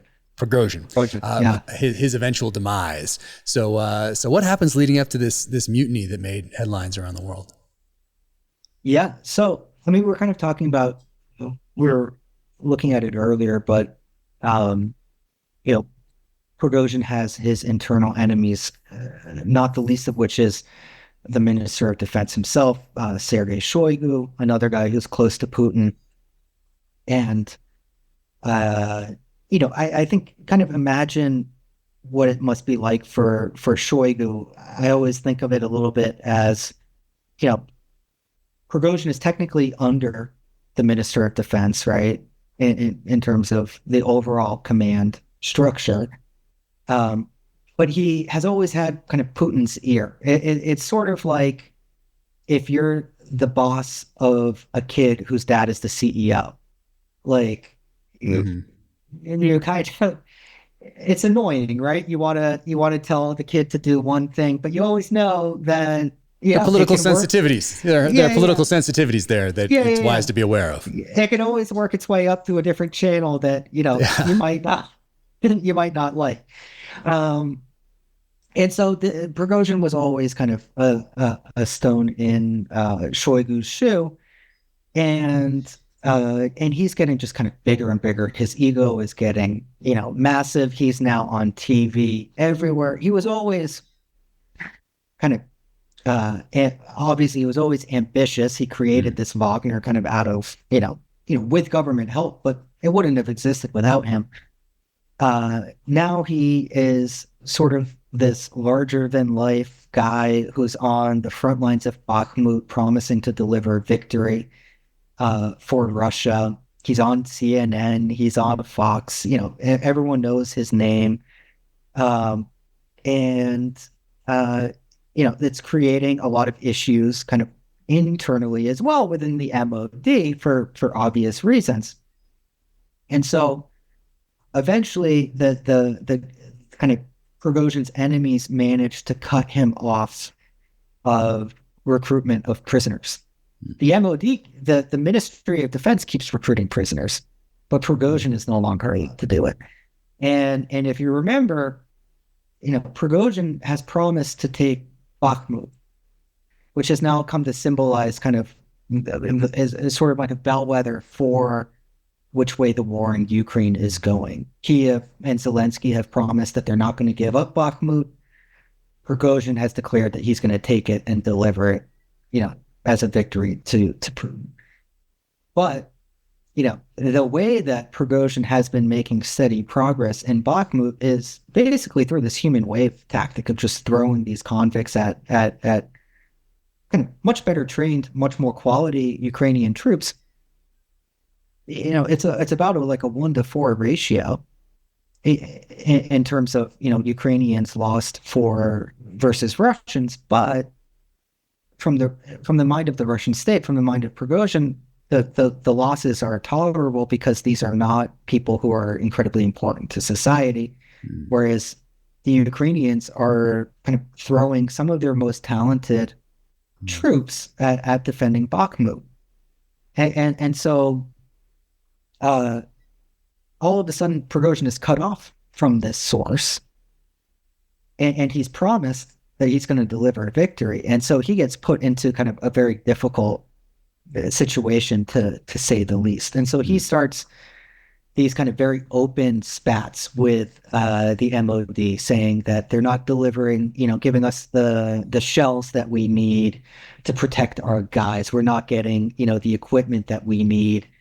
And kind of at the same time, he's pushing to try and fully capture, Bakhmut and claim full victory. And so these guys are kind of at loggerheads. They're going all of a sudden, kind of Prigozhin is about to take Bakhmut, and then a new directive goes out that all fighters fighting for the Russian state in the special military operation have to sign contracts directly with the MOD.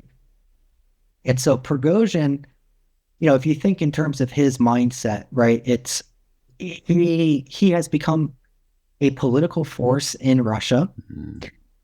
He's on the Russian news. He's kind of the patriotic Russian who is on the front while these kind of decadent bureaucrats back in Moscow in their mahogany offices are just letting these Russians die.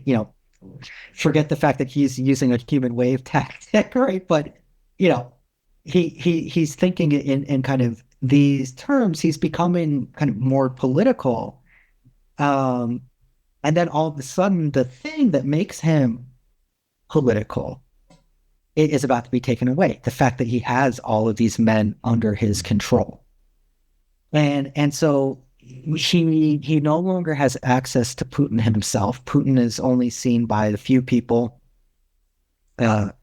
He's a famous germaphobe, so COVID-19 really did him one in terms of being afraid of. I remember those pictures. The picture of the long table. Yeah, the long table. Yeah, exactly. And so even like Putin's, some of his closest, oldest friends have to quarantine for like 3 weeks to see him. And he doesn't have a cell phone. He doesn't have email, right? And so if his assistant says he can't meet, like you can't get to him. So what's the other way to do it? Or what's the other way to get in front of Putin? Well, you got to be pretty loud enough that it gets on his radar, that he has to address something.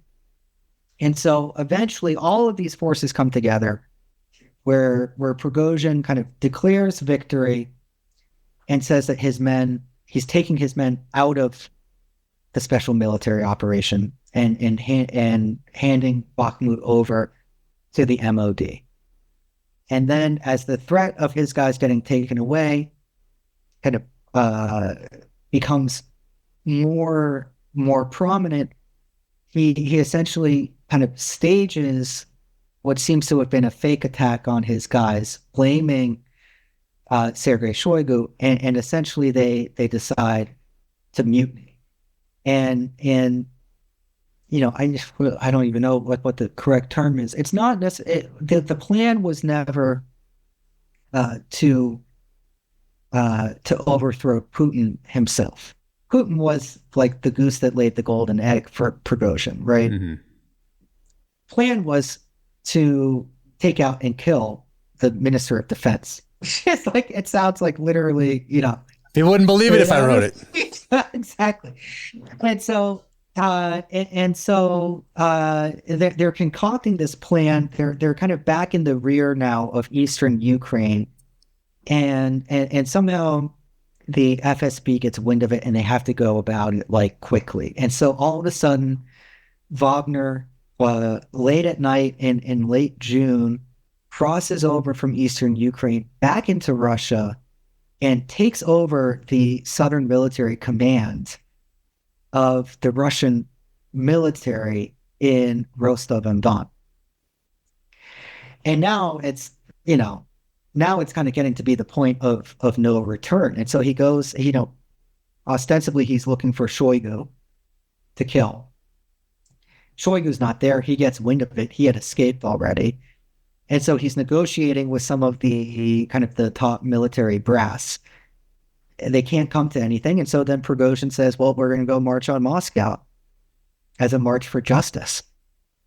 And so Wagner basically turns and starts going up the highway from Rostov to Moscow. And Prigozhin declares anyone who gets in our way is going to be killed. And so sure enough, some helicopters come in to fire on them, and they shoot them down. And they're heading up, and they're getting closer and closer to Moscow. And as they're getting closer and closer to Moscow, it's the crossing of the Rubicon, right? At what point is this going to truly break out into intense destabilizing violence for the Russian state? I mean, the folks in the Pentagon and the White House were looking on just in disbelief, right? As a armed convoy of thousands of Wagner guys are going up the highway to Moscow. The Moscow city officials start digging up the highways that surround the city to try and prevent them being able to cross. I mean, it was as intense as and the greatest threat to Putin's rule in 20 years. Behind the scenes, the leader of Belarus, Alexander Lukashenko, is trying to negotiate between Putin and Prigozhin, and eventually, kind of at the last minute, I think the convoy was like maybe 150 miles from Moscow or something. Prigozhin calls it off. And if you think about how he operated, he was always the guy who doubles down. When you're playing poker with your friends and there's that annoying guy who always goes all in on every hand, and it's just and he wins for a long time, and it's really frustrating. And then it works until it doesn't. And kind of ironically, he was always the guy who doubled down and had an incredible risk tolerance. And probably the one time when he was supposed to go truly double down and go all in, he called it off. And so he calls it off. They come to kind of an agreement. The Wagner guys are going to leave Russia. They're going to go to Belarus. There's going to be some sort of negotiation about what happens with the Africa operations, etc. And Prigozhin, kind of the egotistical guy that he is, somehow thinks that he's kind of sparred with the devil and somehow survived. And 3 months later, he gets on a plane, on a flight from Moscow going to St. Petersburg with Dmitry Utkin, with a number of other kind of key Wagner officials, and the plane blows up in the air and comes kind of spiraling back down to Earth. And that was August 23rd, 2023. I mean, as soon as they start marching towards Moscow, it was fairly obvious that he had what his future would look like. It seemed like from the outside looking in anyway. And of course, I think Putin says great tragedy. We had some people on that plane that did a lot for Russia and all that sort of thing. Yeah. But not doing too much to dissuade, like, oh, this could have been me. So what do you think? Was it Ministry of Defense or Putin directly or indirectly, tacit? What do you think that happened there? I think that most likely the FSB presented Putin with the plan and he approved it. And, you know, there was an innocent waitress who was on board, you know, and, you know, the pilots. I mean, it gives you kind of a sense of, you know, also the respect for life as well, that, you know, that was deemed, you know, acceptable domestically, right, as collateral damage. But I think that, like you said, I mean, Putin did not do much to disabuse kind of Russian society or anyone else that, you know, that he wasn't involved in some way with the assassination, and they really didn't make an effort. I mean, I think he said some point later that, oh, we heard that someone was drunk on the flight and like pulled out the pin of a grenade. Yeah, dropped a grenade. Yeah, which is unlikely. So yeah, no, it's it just went to show kind of that if you're going for, you know, if you're going for the king, you best not miss, right? Because that's what sealed his fate. And we don't know the, you know, if he would have succeeded in taking Moscow either. It would have been really ugly. Yeah, it seems like there were a few options that the MOD or, you know, Russian military government had to take out a convoy of a few thousand people headed towards Moscow. Yeah, I think it would have gotten really ugly soon. Yeah. Huh. So what did Wagner look like now, or what did it look like in the aftermath of Prigozhin's death, and what does it look like today? Yeah, I mean, we have to think about these guys as kind of, first of all, a network of individuals, right? And so, you know, the vast majority of people who were in Wagner passed through Wagner on contract, right? You know, they're a specialist in, you know, some sort of, you know, aspect of, you know, either they're just kind of a normal, you know, guy on the ground with a rifle, or, you know, a tank specialist, but they all sign up for 6 month to 12-month, you know, fixed term contracts. And when they're done, they can, you know, try to get another one when, you know, when the opportunity pops up, or they go on to other things. So there are very few guys who were like, you know, permanent kind of employees of Wagner. It was a logistics company at the end of the day that was providing men and material for war. And so, you know, a lot of those guys have gone their separate ways. Some who wanted to stay in the special military operation in Ukraine have joined other units. A number of guys who were in Libya just kind of re-signed contracts with a new entity called Africa Corps. There are still some guys in Belarus who are like hardcore, you know, Prigozhin, anti-Putin, and they want to stay there and create their own PMC. But you know, there's no kind of official Wagner entity anymore in Ukraine.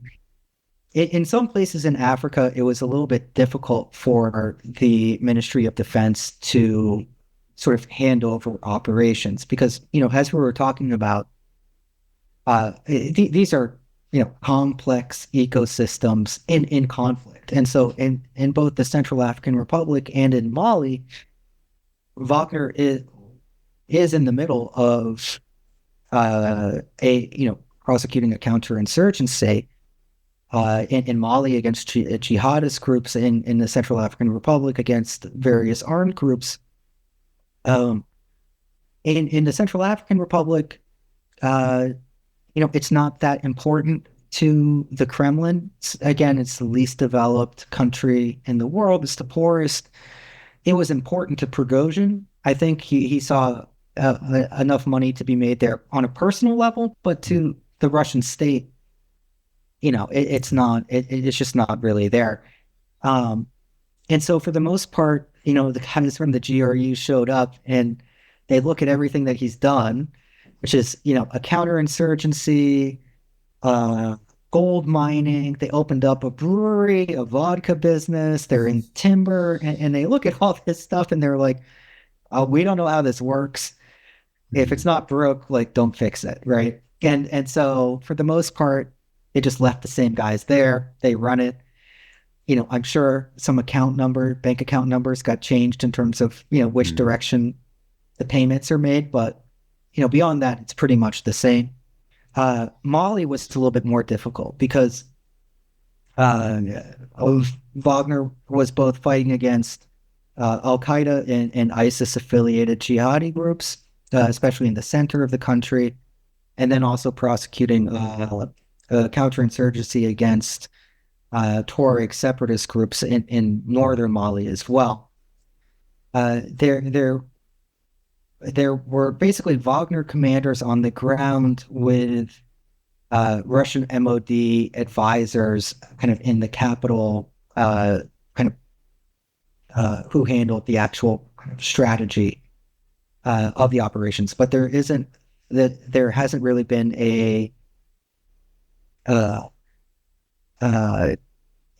sort of streamlined command and control, and it's resulted in kind of a very chaotic half handover to the MOD, where you have Wagner commanders making decisions on the ground without support, air support, things along those lines. And so, a couple months ago, there was a famous ambush of Wagner guys in a place called Tinzawaten, by Tuareg separatists, which killed about 100 guys, 100 Wagner guys in the Malian desert out there. So it's been Mali has been in particular kind of a disaster as they try to figure out how to hand over Wagner's operations to another kind of more official MOD structure. But so again, it's always dependent on the specific context of the conflict in which they were in too. But overall, now we can say it's all, to the degree that Prigozhin was exerting, independence, all of these structures now are falling within the Ministry of Defense. Yeah. Yeah, Mali's an interesting place. I was there in 2007. Military actually sent me to Defense Language Institute for French, although it is completely gone now. First, it mixed with my Spanish from my youth, and then I did really well at the end. But then when I go to Mali, because they wanted me to do some things in West Africa, North Africa, it ended up being Mali. I had an interpreter the whole time, so I never really had to use it. So then it's gone away now, I think, and then Spanish is back. But interesting place to be on the ground, doing some work. Why do you think Prigozhin acted the way he did, having maneuvered in those circles for as long as he did, and surviving, prevailing in some cases, obviously losing every now and again, but still operating in that quasi-political, military, business, maybe even brought, all those different entities, he survived for a while. And then to do something where the outcome is so obvious to anyone looking at it from the outside, turning against Moscow, his former friend in particular, Vladimir Putin, that is only going to end one way, whether it's tomorrow, 3 months it ended up being, 6 months, a year, 2 years, that only ends one way. And you don't have to spend a lifetime studying these things to realize that. And for him to maneuver in those circles for as long as he did, was it ego? Was it hubris? Obviously, he's more of a public figure now, leaning into the political side of it. Maybe he's believing his own press that's all over the world, like we talked about. Why does he act the way that he does and make those decisions? He had to know the eventual outcome.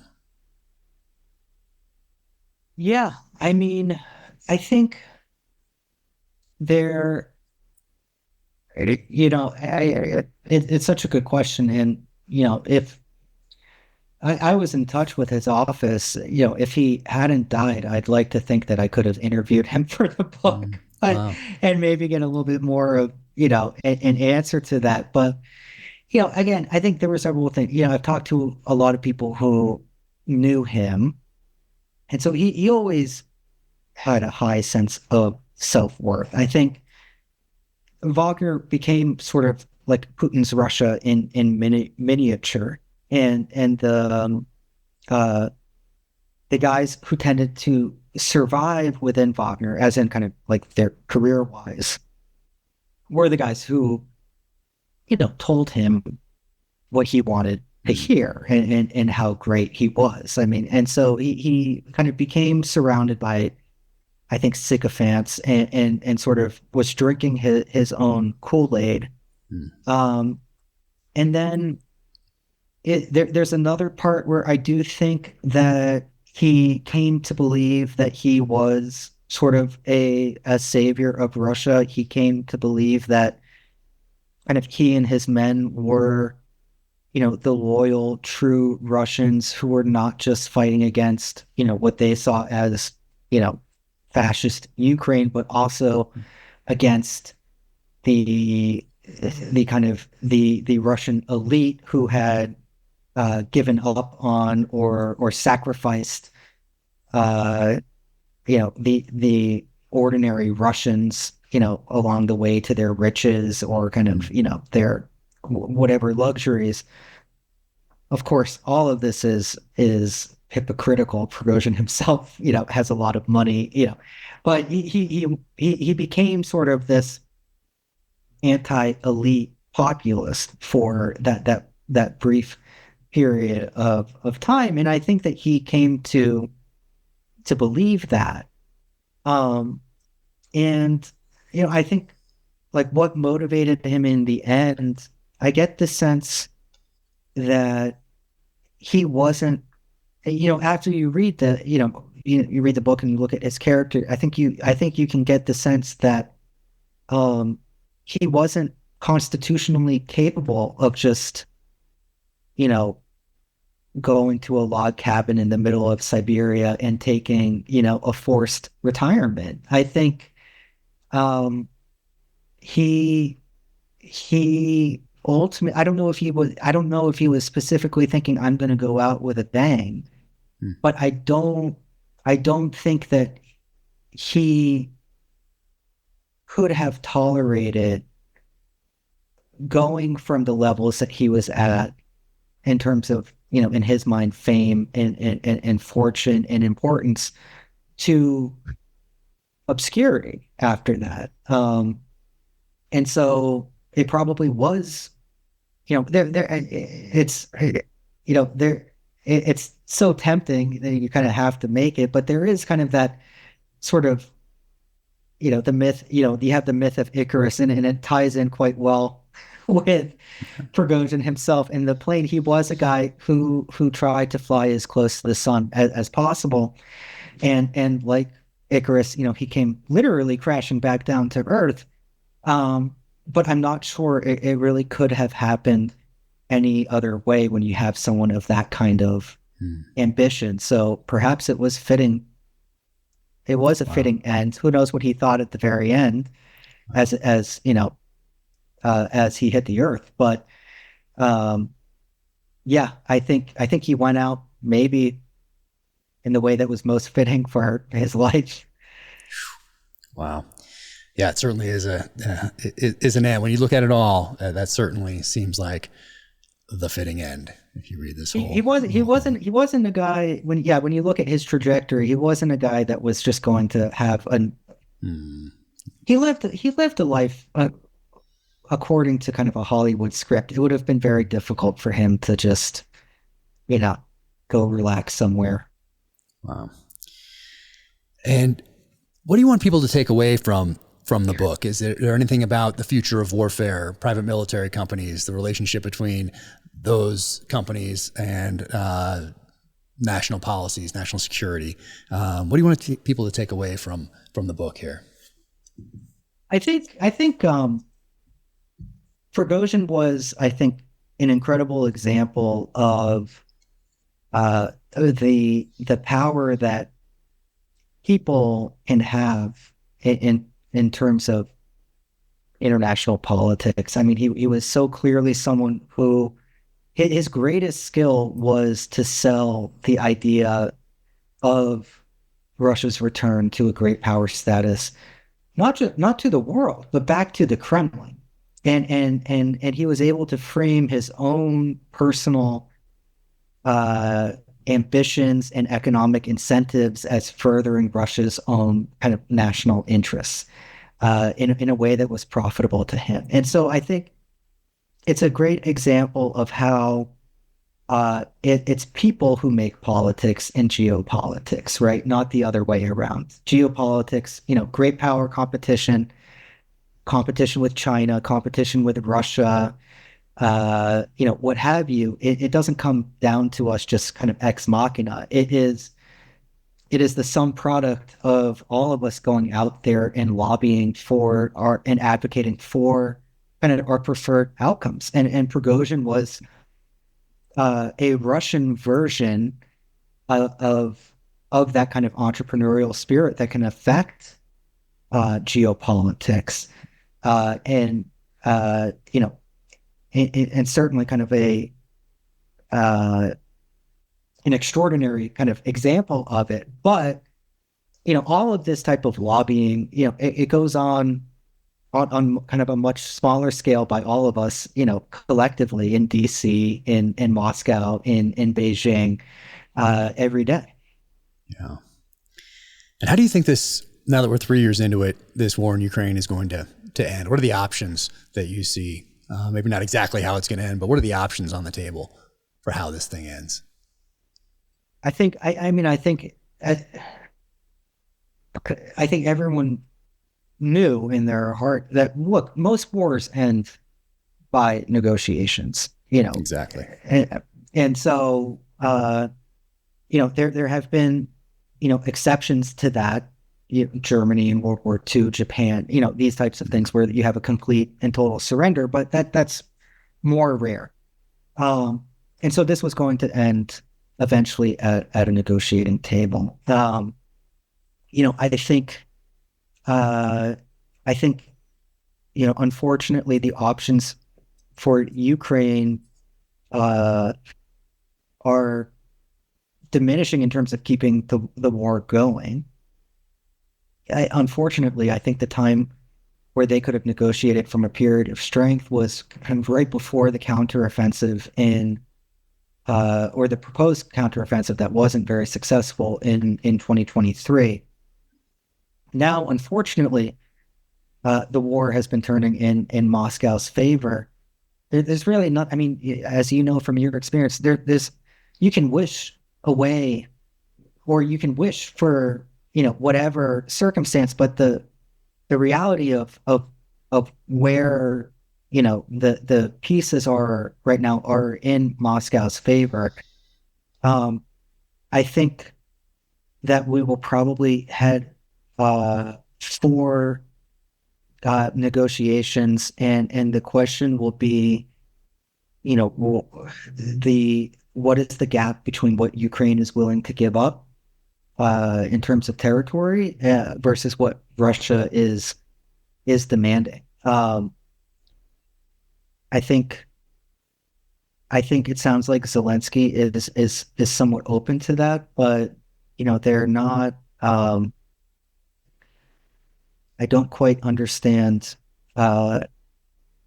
the kind of the attempts to kind of break with the Trump administration, or to say that the Trump administration is is suffering from disinformation or misinformation. I don't think that that's particularly helpful. I think that no matter what, we're heading towards negotiations, and so the best thing that can be done is really working with the Trump administration to find the ways that Ukraine can kind of can be in its greatest position of strength vis-a-vis Russia. They have been kind of talking about Zelensky has noted, I mean, the Kursk incursion, as you know, where the Ukrainians launched kind of an offensive into the Russian state, it can be seen as an effort to kind of create something that can be given back to the Russians later in exchange for more Ukrainian territory. But it'd be difficult to see, how this plays out in the long term with Crimea. I think Zelensky himself is in a difficult position because he can't necessarily give up these territories without facing significant backlash from the Ukrainians themselves. So I think the best bet right now is I think we will probably see a ceasefire and then a long process of negotiations. And I'm not sure how we might end up, it might end up like Korea, right? Where we never actually got, if I remember correctly, Korea is still just a permanent ceasefire and not a resolved conflict. So I think we could be heading that route. Interesting. And what is next? Now that Death Is Our Business is out there, you're going to be on, this is out there for everybody right now. Highly recommend it. Amazing work. What is next for you? Are you thinking about another nonfiction work, or are you thinking maybe trying some fiction? You mentioned at the beginning being a Le Carre fan, and you quote him in the book here in one of the chapters. What's next for you? I think the next one is going to be another work of nonfiction. I'm thinking through all of my strange little novel ideas right now, which will probably not even be a spy novel. It'll probably be like, weird little things. But I'm thinking about a kind of a history, or again, a character-driven look at the evolution of proxy warfare from the end of the Cold War to today. And so I think it would be really fun to kind of head down to Central America and interview lots of folks and then look at the use of proxies. It's somewhat touched on in this book, but in Syria, but also in Yemen, in Iraq, and then how it's evolving today as we look towards competition with China, and to a lesser extent with Russia and other major powers. Amazing. Well, I'll be first on the list to read that when it is out. And right now, Death Is Our Business. Man, thank you for writing this, and thanks for spending so much time with me today. I learned a ton from the book and from talking to you, and follow you on X and all of that. So encourage everybody else to do the same. And thanks again for taking the time. No, thank you. Like I said, I'm a huge fan of your work. I'm a huge fan of the Terminal List. And so, it's just an honor to be on here. So I'm incredibly appreciative. Thank you so much. Thank you. And hopefully we'll meet up in person one of these days soon. Yeah, for sure. Cool. All right. Take care. Thank you, sir. Cheers. This episode of the Danger Close podcast is brought to you by Cry Havoc. From New York Times #1 bestselling author, Jack Carr. Cry Havoc, a Tom Reese thriller. Order now. Watch a Cry Havoc teaser here, or watch another episode of the podcast here.